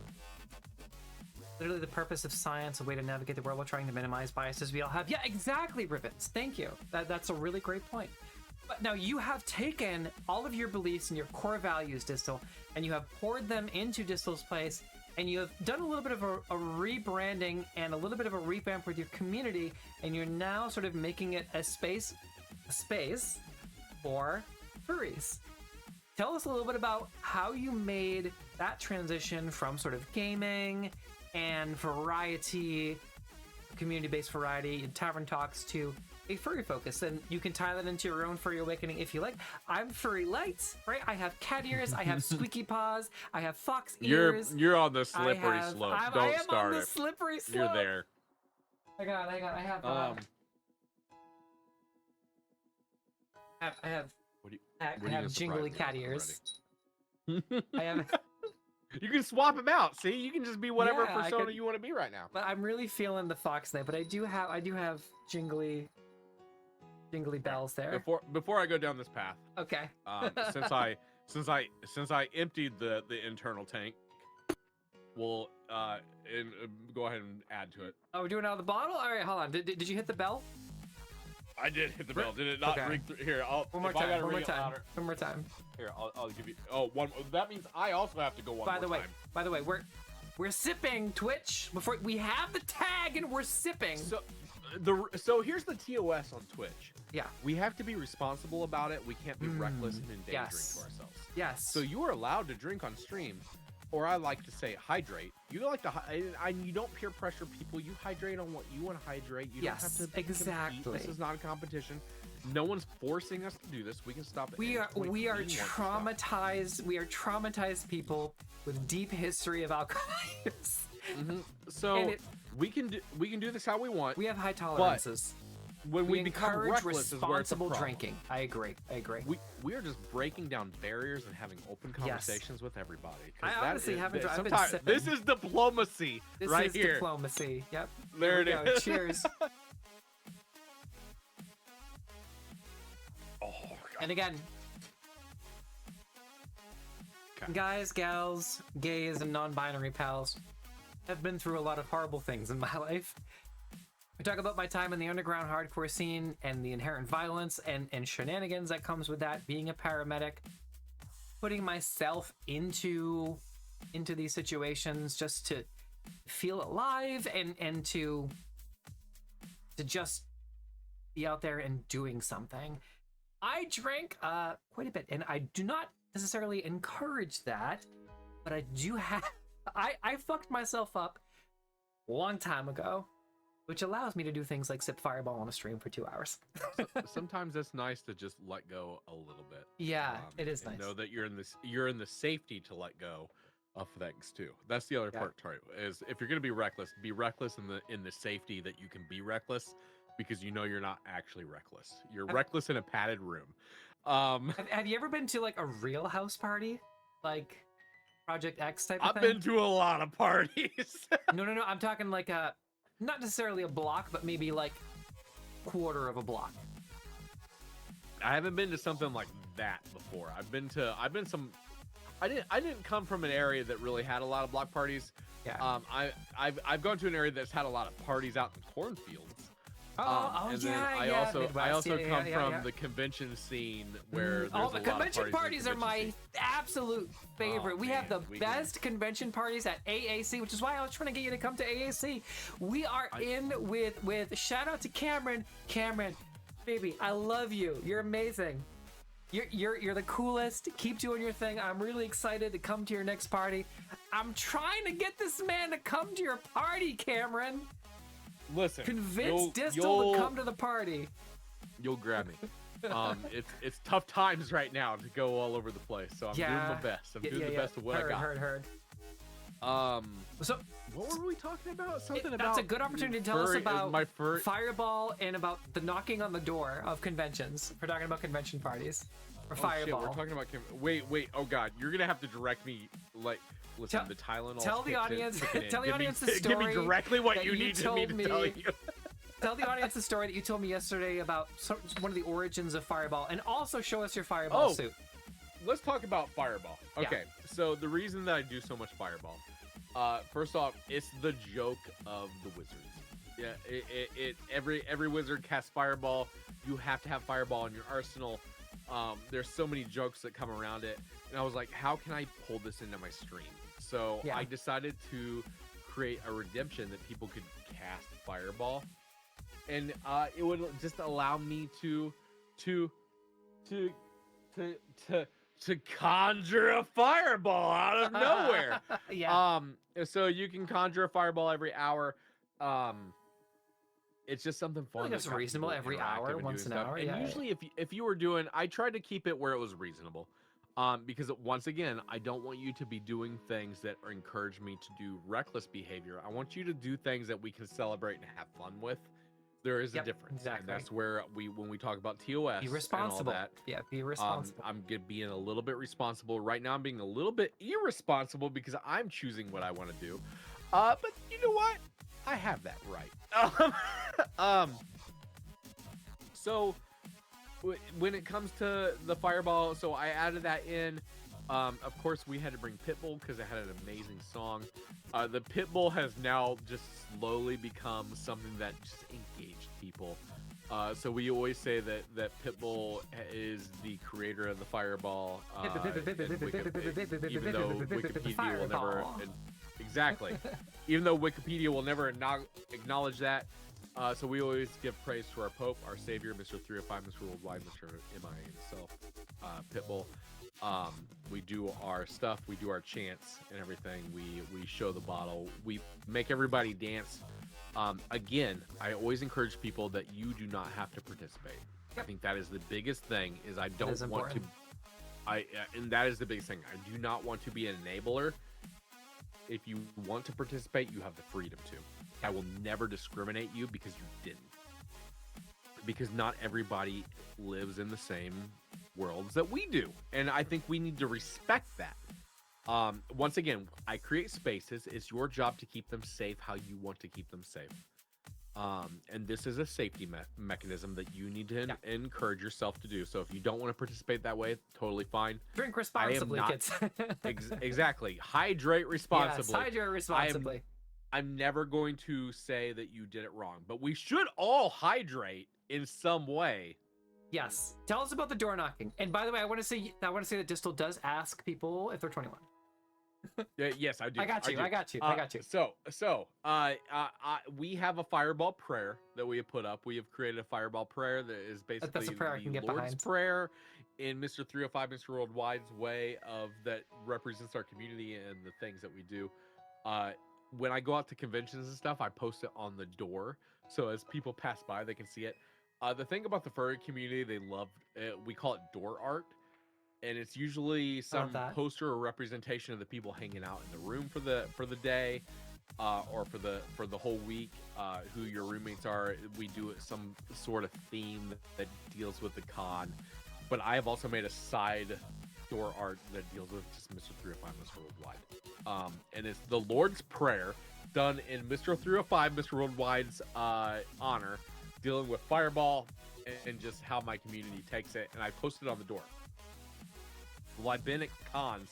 I've heard people come to the door and they take pictures of it. First off, I can watch it through the peephole because I'm a weird creeper like that. I'm going to watch the hallway. I'm going to be like, what's going on out there? Because I can hear them talking, and most of them are reading it out loud. And if you read it out loud outside my door, what I'll usually do is I'll open the door, and I'll, if you're obviously 21, yes, which is a metric that is used nationwide to card people. By the way, just want to put that out there. It is. That is a if nationwide you look above metric. 40 per the Walmart guidelines, I will usually just hand you a fireball and shut the door. But if you look young, I'll usually say, "Are you 21?" And then if you tell me yes, I'm not gonna ID you. I'm not the fucking government. But I will trust what you have told me, and I will hand you a fireball, and and then I'll usually slam the door in your face and let you go about your business. And if you're not 21, throw that out. Yes, if you're not, you lied to me. Yep. Shame and you should on throw that in the trash. You are illegal. We've gotten our legal disclaimer out of the way. That's my disclaimer. That is as deep as I'm gonna take it. And if you show up to my room after because you heard this and you say you're 21 and you lie to me, I swear to God, I will find you. I will find you and I will rip the fireball out of your system if I have to. Do not try me. We will go to war. But no, in most cases, I know. Fireball has to go to those who are of legal age to partake of the fireball. The furry fandom, the great part about it when it comes to these things, usually are pretty adult. So I'm pretty safe in most cases. And that's a whole nother topic. The fandom itself does have a family-friendly side. It also has a very plus 18 side. Yes. And usually the people who are out finding me are on the plus 18 side when it we start to get into this area. Yeah. And I know where this line draws. So I do want to be very appropriate about that I have done enough diligence to keep myself safe. Yes. That's the goal. If you tell me you're good, you're good. I'm not. Once again, I am not the fucking what is it? The ATF? Is it the ATF? ATF, yeah. Alcohol, tobacco, and firearms. I'm not the ATF, but I will do my best to keep the community safe. So I'm going to tell you a story about. So shout out to Vixie Bell, who's one of our co-collaborators and one of our correspondents on one of our journalist correspondents who does interviews with other folks at PAX Unplugged, right? She went out there and got a bunch of amazing interviews for us and has been on our PAX West Coast stream. So thank you, Vixie Bell, for being amazing. But Vixie Bell and I are IRL friends from 2018, from 2017, 18, 19. From the first years that I went back to Anime Boston after missing it for several years. And Vixie and I were just kind of vibing, you know, we were doing our own thing. And we met a group of Anime Boston, I think 18. There was a big group of furries, and I still have this photo. There's a big group of furries with two handlers and it was about 2 o'clock in the morning. And they were outside of one of the 18 plus panels, and they were just right by the escalator at the Heinz Convention Center. And Vixie and I were like, oh my God, this is so cool. You want to take a photo with the furries? That's great. We went over and we're like, can we get a photo? And the handler was like, yeah, come on. They loved it. They love it when you give them attention. I was like, all right, great. And everybody was in character. And Vixie and I took a photo. And after we were done with the selfie, we were like, thank you. And the handler comes over and he leans in and he says, you sure that's all you want? And I was like, both of us were like, yeah, a photo was fine. He's like, you don't want to, he's like, because they'll do anything you ask. They're like, they'll roll over and beg. They'll do paw. You sure that's all you want? And I was like, yeah, we're good. It's a very strange experience. I don't know if that's the norm. As a furry, myself, that's a very strange experience that you just got put into there. That doesn't sound normal. And we were like, yeah, we're good. And I was like, and there was one, and they didn't say anything. And there was one femme fox, and I was like, oh, you're so pretty. I love your pink fur. And they were like, and it was so nice. They did a little anxious dance. It was a fun time. There's the classic paw dance. I always call it the classic furry paw dance. It's like this. Yeah, it's like this, and it's just a little jig, and you do this with your paws. Yeah. It's the go-to dance that a lot of furries go to. Vixie and I were walking away, and we were like, what just happened? And I'm pretty sure it was Vix that was like, I don't want to know. We got a photo, that's fine. So we just did our thing. And yeah, again, it was they were outside of an 18 plus panel. I don't know what was going on there, but there's a lot of diversity in opportunity, I guess, for mutually consenting adults. There's a lot of stuff going on. So I feel so. That's I cast Fireball. Okay, Vicious Mage said that they cast Fireball on you. Oh my god. Okay, I'm gonna do it. I'm gonna need another bio break soon because okay. I'm just. There's too much pitbull running through me right now. That's okay. But I can make it for a little bit. We can talk about another topic, and then I'll probably need It's okay. There's enough going on in the chat that I think you're fine to keep up with if I walk off for 30 seconds. Here we go. Tell us about the origin of your fursona after this. Okay, let's talk about that. Okay. And then I want to talk about boundaries and consent being a furry. That is a huge one. That is extremely important. Oh, God. Yeah. God. Yeah, oh, God. Okay. This is great. We're having a good time. I feel like we should wrap up soon, I am sorry about what your podcast is turning into right now. This is a good time. This is the most fun I've ever had on the show. The furry origin. Origin story. All right, I'm locked in. Let's go. So I've always been a cosplay photographer. Yeah. So I've always had a respect for the furries.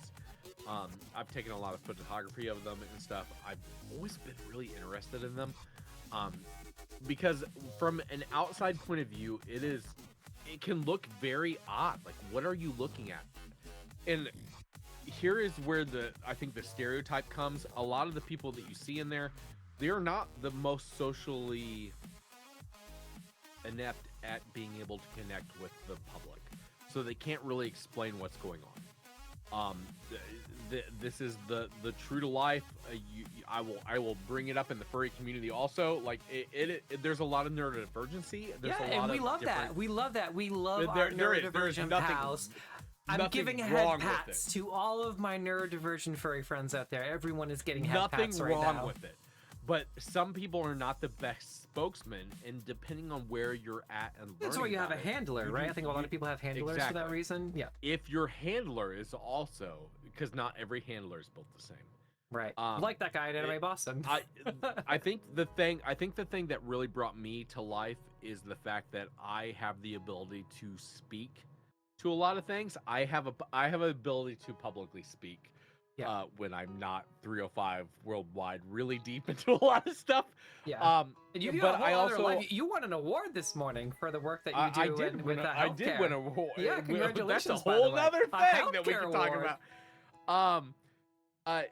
I have the ability. I know how to talk to people. I also have a really good crew who knows how to present themselves. So I have an advantage that a lot of people don't have. Once again, a privilege that I get to have at representing the furry community. That I think a lot of people who are looking at furries aren't looking for the most well-spoken people. They're looking for the cringe moments because they're not looking in the beginning at the best situations for a community. They're looking at the reasons why they should add the damnation to a community, then bring them up. So a lot of people are already put at a disadvantage when they are talked to, when they are put in a situation that they are not ready for. So I like to make sure that I am in a position to help bring the community to a forefront that is a positive and looks at we've talked so much about gray area that I understand the gray area, and I can jump in the gray area and really bring the gray area to light and bring that to the forefront and talk about why the things that you kind of don't understand are important to us. But at the same time, I understand why you don't understand it. And I feel like when it comes to neurodivergency, there isn't gray area. There is a lot of lost in the gray area, and that's just a part of neurodivergency, and it's totally fine. That's the big thing.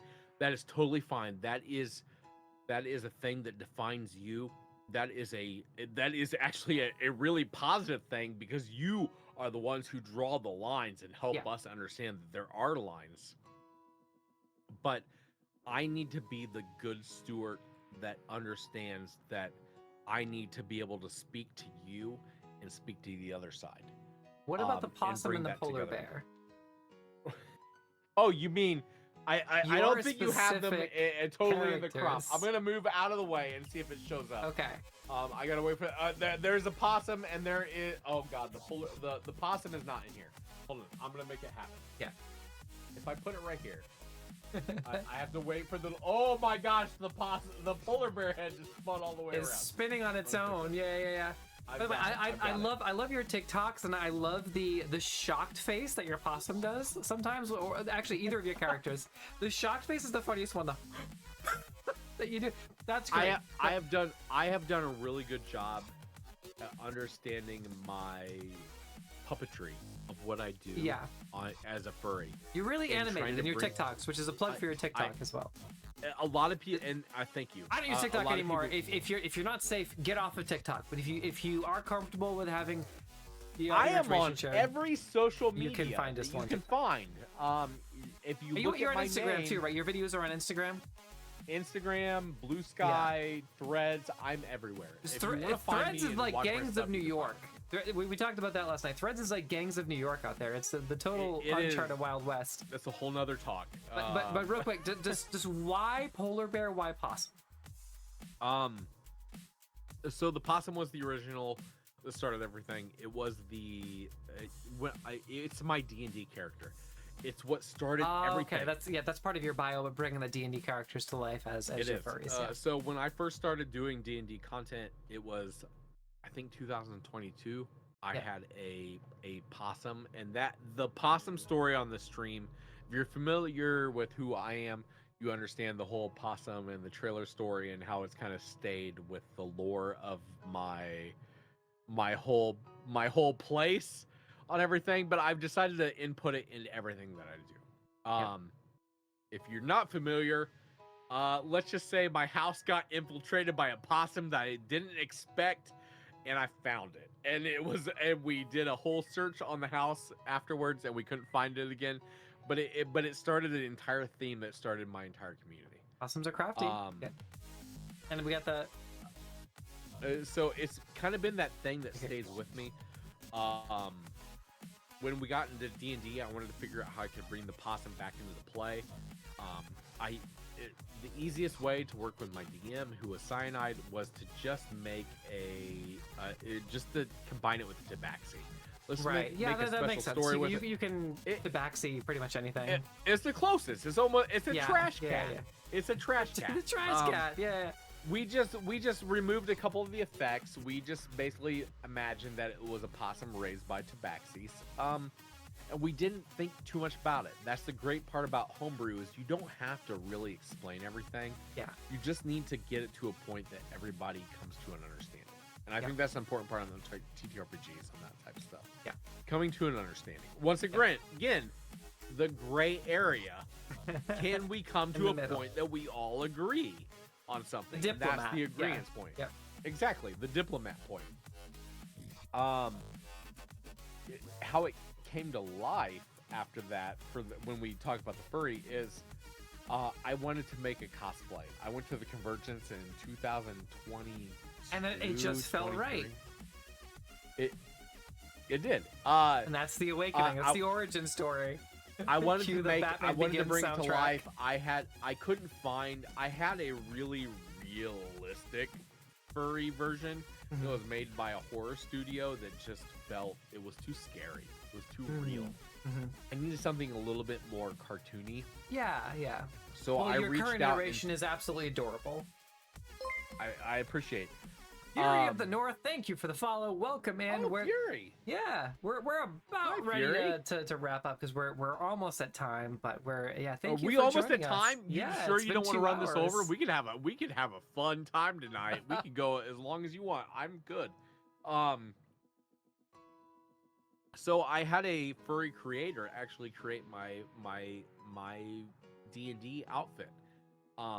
They were not big on not having a non-furry kind of come into the community, but when I explained what I was trying to do and explaining that I was safe, they felt safe working with me, and that safety actually bridged the gap, I think, between me and becoming a furry, because I understood the community a little bit from just my cosplay work and everything. Yeah. And I got to deep dive a little bit more into what the furry represented, about how they interacted with each other, how they interacted with the public, and it was really amazing. Again, that's a whole nother story on that part, but they created me the Deppers is the name of my D&D character, which is the possum. That is, I'll just bring it right up in here. Yeah, this one right here. There it is, right you'll there. If Fury said that you'll talk forever if I let you. I will. Especially if this mini fireball's deep. I totally will. 11 was like the time we were gonna wind down anyway, so I had to. I usually don't have the podcast over 2 hours. I brought it in, and then at the same time, I brought it in at Gen Con. Oh my gosh, Gen Con 2024. Wow. Is when I created the entire outfit. I was like, let's bring this to life. I went to a couple different vendors and stuff. I wanted to support the vendors that were at Gen Con to create support your local artists. Yeah, fuck AI. Support your local artists. There it is, right there. Yeah. I did it, and then at the time I was working really heavily with one-shot questers. I was working with Dwarven Dad, who are really big TTRPG creators. Yeah, I like Dwarven Dad. We all went to dinner together at PAX Unplugged. We did. Yeah, Dwarven Dad looked at me and we did.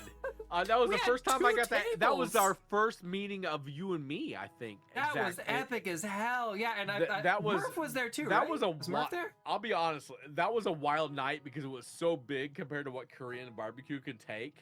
But at the same time, I was like, I really want to get to know you. We had to remove the partition between. We had people from. We had too many people for what Korean barbecue really should handle. Yeah. They were not happy with us. I knew I wanted to get to know you. Like, you tried to do something that was really important right there. You tried to build community. Yeah. And I recognized that instantly. And it was East, I think, after that, wasn't it? That we went out to dinner and we had a little bit more personal dinner. Yeah. Together. Yep. East was cool when too. We went out with Nomnivore and everything. Yep. And that's where we really got to talking. I was like, okay, you are the vibe that I wanted. I think we were in a bad event for what we wanted to build at the time, but I fully recognized. I believe the phrase is real, recognized as real. I'm just kidding. I could realize. I recognized exactly what you were trying to build. Yeah. And I was not going to discredit that whatsoever, because the experience was way too big for what we dealt with at Unplugged, I think, and it was only because of the event. It was never because of you. And that's where I was like, this is a chance that we can be a little bit more. It was a good memory. It was a good memory because we had LC from Lost Caravan at the time, which is no longer exists. But she was like leaning over the central partition in between the two tables as like the go-between. And that's where it was like, we looked at it and I looked at it, I'm like, man, this is a lot of good people here. We just are not in the right place for this to be happening. And that's where we got a chance at East to redo this again. East, I think, is where we really built the good community gathering where we could see we all vibe checked each other. And it was really good. And we've had a great relationship ever since then. Yep. And then Unplugged, we were getting toasty together too, which was the year after that. We did. We got really toasty, like tonight. But that's the type. That's how these things work. It's not just one situation. We realize that we have the good intentions and we follow up on those. Where was I at? I was supposed to be talking about furry. No, we were just my origin story. Yeah, we were having a good time. I feel like we've got pretty much everything, out of the way that we have to come back for a round 2. We're gonna have to come back for a round 2 because I feel like this has kind of reached a natural conclusion at this point, at least for part 1.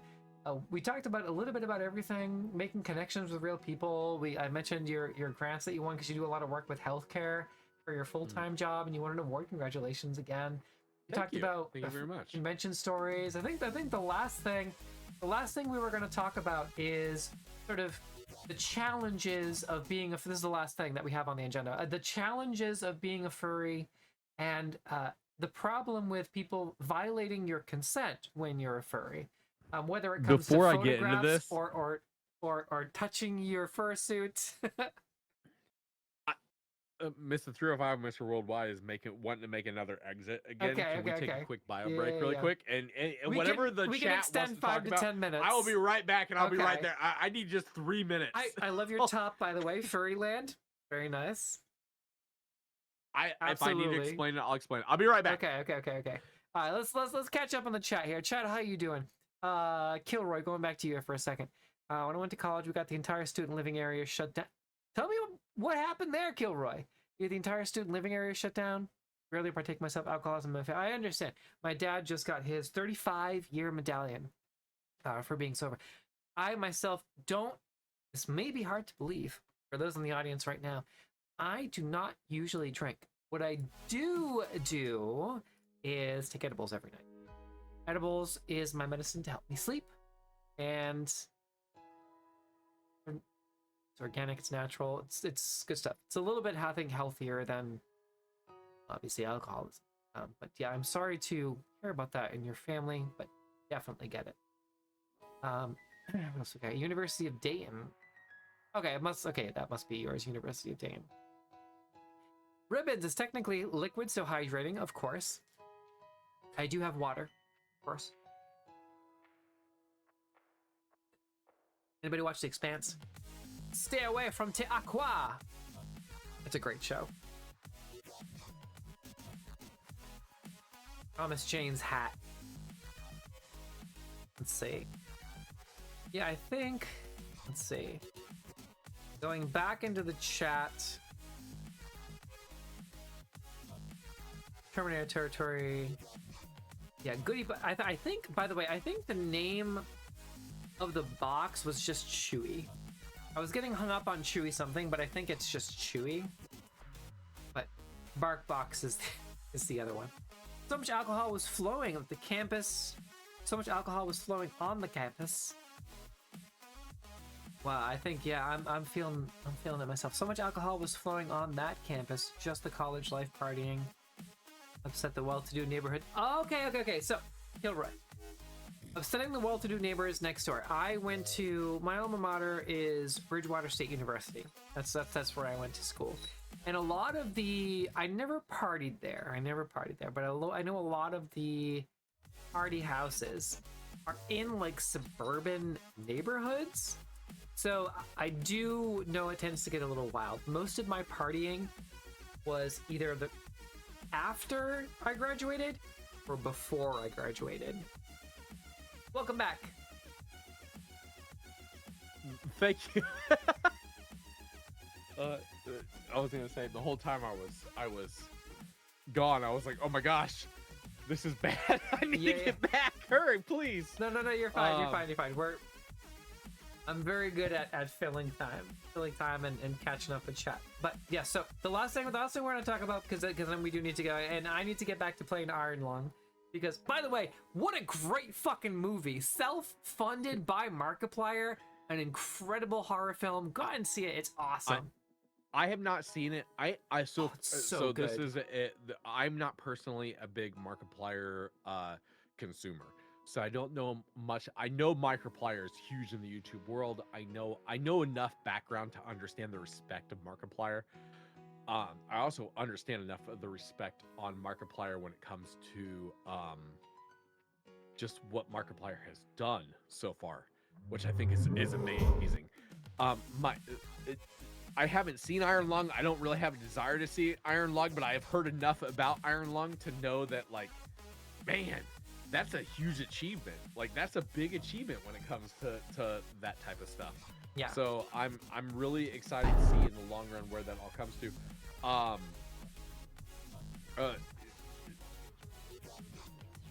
got the trailer running in the background, by the way. I saw it. Can you show me your jar really quick? My mason jar? Yeah, let me see that. What you got in there? Well, I need to bring your camera back. It's okay. I don't. I just got a little bit. I'm here as the. Okay, that's perfect. Let's do this. Okay. So yeah, that'll be a good ender. And the game is also incredible. You haven't watched Heated Rivalry, so oh my god, Heated Rivalry. That is next on our list. I heard really good things about Boy that. Aquarium? Yeah. It's a lot of boy kissing, which we fucking stan here on our channel as well. Boy kissing, girl kissing, everything gay. Go see it. But also Markiplier is shirtless. If you're into MLM, I've heard a lot of praise for Markiplier's pectoral muscles in this movie. He does like a very slow rise from being covered in blood. Okay, there you go. Yeah, so if you're into men, I personally am not, but I see game recognized game. I see Markiplier do the sexy slow stand up. He's shirtless, he's got no hair, and he's got just wearing a harness for some reason, and he's like flexing a little bit. And I have heard a lot of really good things from our MLM community specifically. Sadly. So the Infinity window. I've come out in the queer community and all that. when it comes to the people Congrats that on I coming like. out, by the way. We love to see it. Well, thank you. Well, thank you. Of course. It's Welcome to the party, pal. It is a new journey. It is a wild journey, and it's been really fun. And I'm really happy to be surrounded by people who understand me. And I can talk a little bit more freely now because I felt in my life that I have not been able to say a lot of things, and it's nice to be able to just say things now. So it's really nice that I can just say things and understand, like, people understand what I'm saying. And when I say Markiplier's not my type, people will understand. It's totally okay. It's not that I don't find Markiplier attractive. On the attractive scale, Markiplier is attractive. Totally attractive. I will completely agree with that. But Markiplier isn't my type. I'm the gray muzzle type. I like the daddies. I'm sorry. Okay, so Markiplier does not reach that point. But Markiplier's close, but just not there. Yeah. Okay. So I'm a gray muzzle already. I like a little bit more gray. You give me a good silver fox. Oh God. It's wild. That's the funny thing about the bear. Oh my God, that makes so much more sense now. Holy shit, I can't believe I didn't. Do you understand the bear now? Yeah, my personality is I'm already a bear. I get it. So when I put on the bear, I fit the persona. It feels so much like me. And the funny thing is, because it feels so much like me, I come out a lot more. And it was October. It wasn't this last year. It was the year before. I went out, and it was kind of like my first date that I kind of went out on. I went out to an apple orchard, and we had some fun, like going out to, it was like a drag event, and it was a LGBTQ event that was totally love drag brunches. It was amazing. It was an evening, so it wasn't a brunch. It was definitely drag a dinner. brunches, drag shows. There was a drag show at Anime Boston the last couple of years, and it's amazing every time. It was great. I was there, and as soon as I put on the bear outfit, it was funny to see how many people wanted to take a photo with me. Yeah. Because I was the polar bear. Because I was first off, I was in my element. I felt me. The body is feeling dysmorphia. yourself. Yeah, hell yeah. Exactly. I was feeling myself. The body dysmorphia that I have as a person went away. I felt different. I was much more confident about myself. You've given me the confidence to get the red and black tail to match the ears now. Exactly. It was that. And so many people want to take photos with me. It was so many people that I was like also attractive to, and like it was just weird. It was so weird and accepting. Yeah, like that's and the big exciting. thing. I bet it's a new experience, really coming out, feeling yourself, and being yourself. It's liberation. I had not really been out. Exactly. I had not been out that much, and that was the first time I was really out in public. Yeah, it's a good feeling. I was doing something. I was doing something different, and I was surrounded by people that were not only attractive to me, but at the same time acceptant of me. Mm-hmm. That's the bigger part, is the acceptant of me. Yeah. The attractive is a whole nother situation. But the fact that I felt so free to just be myself in a space. And this is why I keep talking about, it's not about safe space, it's about space. Yeah. This space felt like a space that I could be myself in. Mm-hmm. And people accepted me, and I was 100% for it. And it made me feel so safe. It really helped me start to understand myself. It helped me to become a little bit more out. I shouldn't even say a little bit, because that after that event, you were out, baby. There's no going back in the closet. There was no going back in the closet. I have already been in the closet for so many years because of just the spaces that are around me that I was really scared to be out in. That I had experimented in and I have learned in. It was nice to finally out a little bit and be more, and just say, hey, this is me. I'm still learning myself, and I'm still learning myself to this day. It never stops once you start. You start to learn that there's just parts of you that you don't know yet. And until you experience them and get a chance to try them, you won't know if that is you or not. Well, real quick, I just interrupt you real quick because that's a perfect segue, because we have Kilroy again. Thank you. This is the most beautiful thing I've ever read in the chat. Thank you, Kilroy, for sharing that. I really appreciate you. I see you. You're amazing. Thank you for being here. Kilroy said that's what I'm hoping. I'm hoping for going to my first furry con.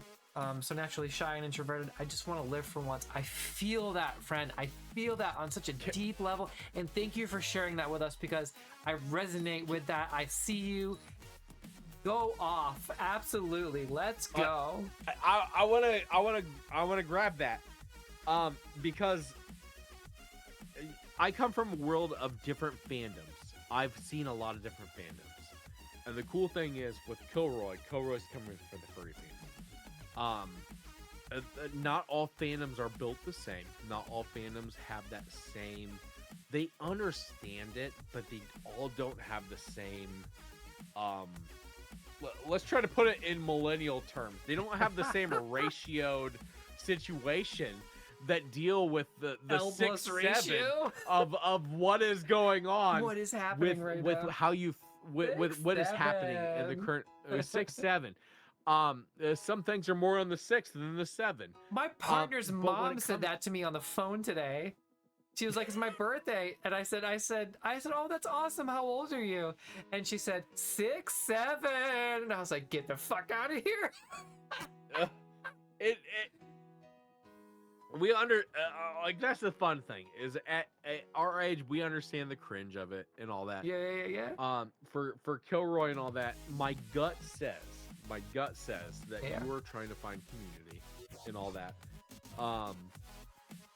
Which I would guess, because I'm a gray muzzle, in most situations I'm probably have a little bit more. You've come to the right place, Kilroy. You've come to the right place. I have a lot more on you, but at the same time, I will not say that I have a lot more experience.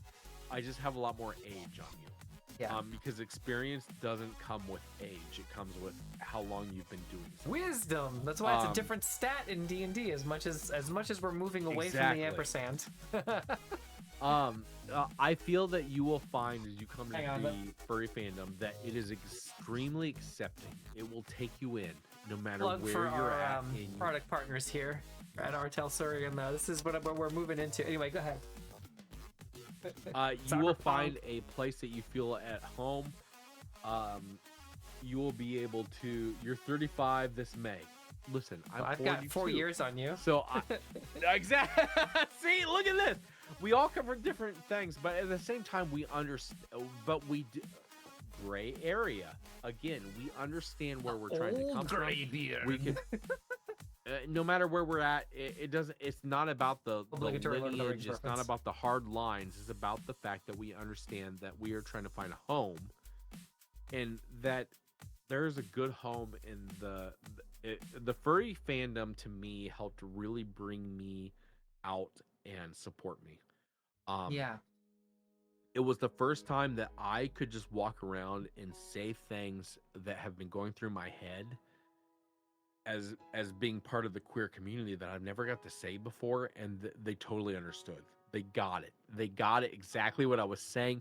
They understood what I was trying to bring out to the point of view, and I felt safe. It made me feel recognized, and I was able to, instead of being in the closet, start to open that door and come out of the closet. This is it only gets better situation for me. It's at this point, it's been almost 18 years that I've been in the closet. Well, 17 years in the closet, 1 year out of the closet. And this 1 year out of the closet has made up for 17 years that I've been really scared on how to talk about the experiences I've had in my past, how to understand those experiences that I've had, how to understand that I feel there's a lacking in my life that I don't know yet because I haven't got to have those. I don't want to get into any of the current events or anything that led up to this, because I have a life that I've led and to me was important, but at the same time, there is a point now that I am at a new bookmark in my life. Next chapter. And I get a chance to experience it with a partner who has been extremely supportive of me on that side. And again, I'm going to very stress this because I think this is extremely important, that I will not say that any situation in my previous life that I have not been supportive. I feel that I personally have been scared at where I was at, and I didn't know where to turn. And there's multiple factors that go into that. And again, I will never deep dive into that because that is disrespectful for my previous partner and all that, and disrespectful for my current partner. And I need to respect those boundaries also. But as I grow, I need to understand that I have changed compared to points that I was at in my life, compared to where I personally might have felt that I was at, no matter what the situation was. That now I feel that I am becoming a little bit more myself, but it never is anything against anywhere I've been at my life. It is just where I personally feel I have been at my life. And hopefully I've said that in a respectful way to everyone who has been a part of my life. Because I know there's a lot of people in here from all points of my life who are in the chat and stuff. It's a growing moment, and growing moments are a metamorphosis through many different situations that you've learned. And I have had to learn a lot before people, during people, and after people. And I think you need to respect that. And I also think that if you are in a situation where you're not comfortable too, it is a hard point. I think this is one we've talked a lot tonight about gray areas. This is that gray area that it's hard to make the dance. And there is a good dance that you have to do, and you will not do the dance correctly. It will be hard. I've had some hard talks. I have probably done things the wrong way. And life is an imperfect dance. It's a great metaphor. It is. It totally is. But it doesn't mean that the dance didn't happen. It doesn't mean that you can't enjoy the dance. Damn, this got deep as hell, man. Holy it did. We just took this to a whole new level. Is incredible. So I just want to make sure that, like, don't ever self-doubt yourself because of where you're at. Take the dance and take the steps. Move to your next steps. Especially if you feel that you should take the next steps, take those next steps. They are probably not going to be perfectly in time. Nothing is never perfectly in time, but how you present the dance to everyone around you is I think the important part, and you need to recognize that you need to understand that everyone is viewing you in a different way. But you shouldn't also take those viewpoints as being negative towards you. You should just take those as new viewpoints and how they define you, and also how you develop relationships with those, whether you keep those relationships or you don't keep those relationships. The part that I am going to be extremely positive on and where I have ended up in life, because I don't want to deep dive into my life and where things have gotten to. I know you and I had those talks a little bit in the background, but I don't want to have those up in the front. And a lot of people who know me understand where I'm coming from.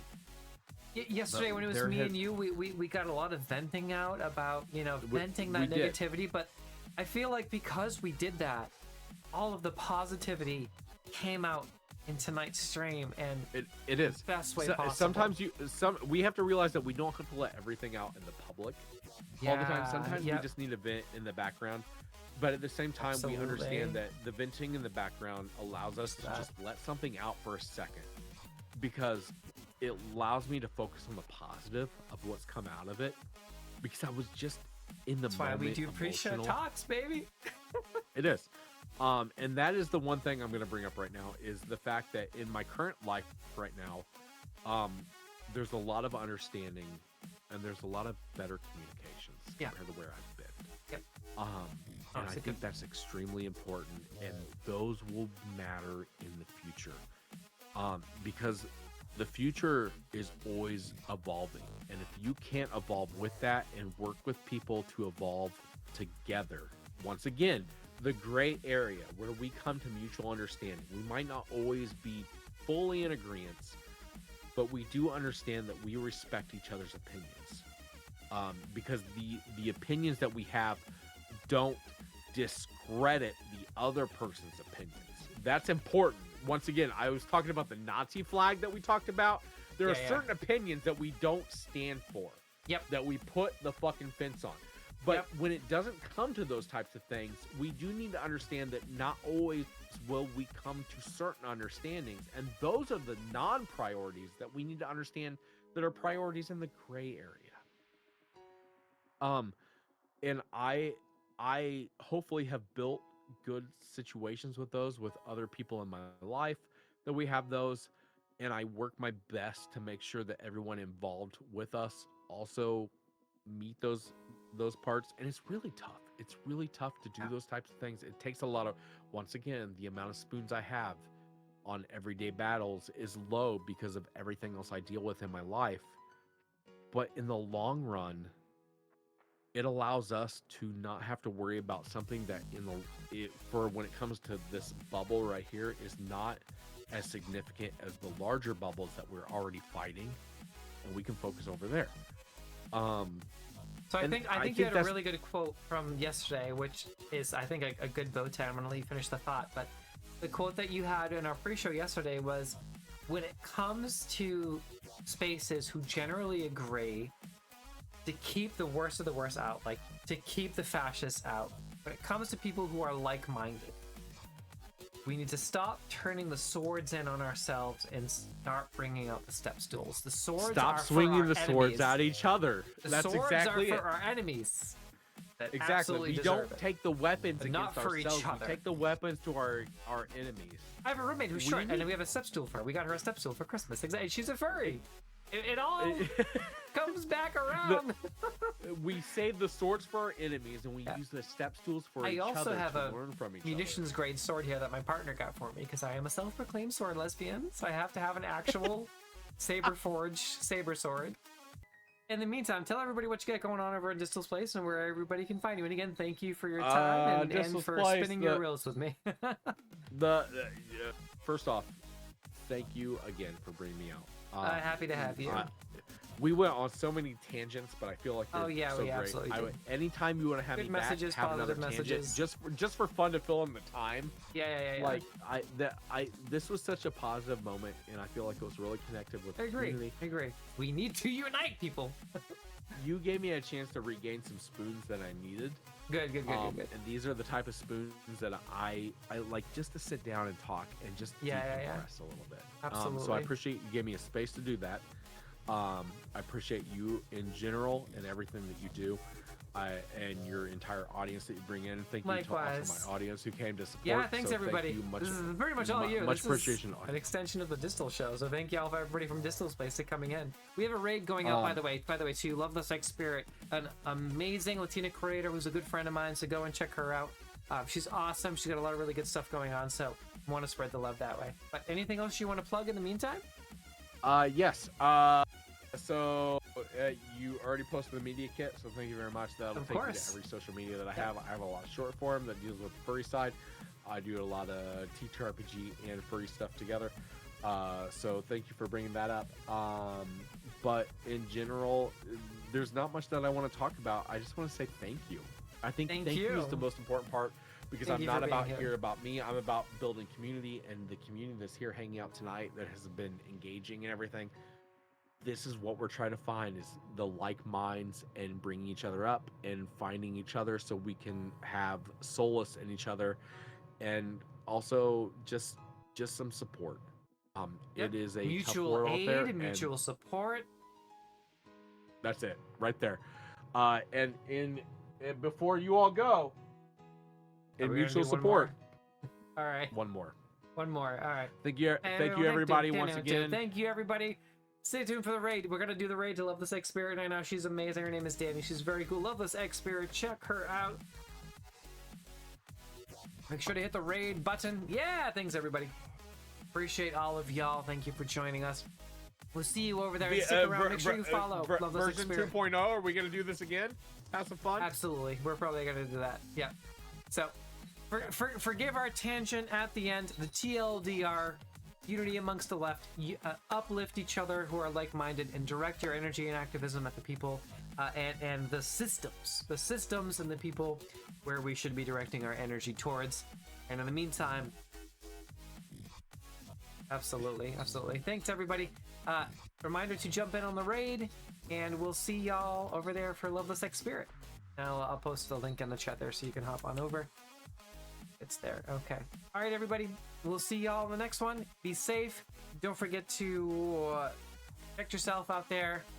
Remember, if you're an artist, you can Google respirator masks for artists. Keep yourself safe if you're out there protesting, if you're out there on the street. Artists who create street art, they need respirators too. Just saying, it's an easy way to foil it. Say, you have 5 seconds. Because of where I'm at. If you 3, 2, 1, bye everybody. Are you needing more medical stuff? ACS, stop the bleed.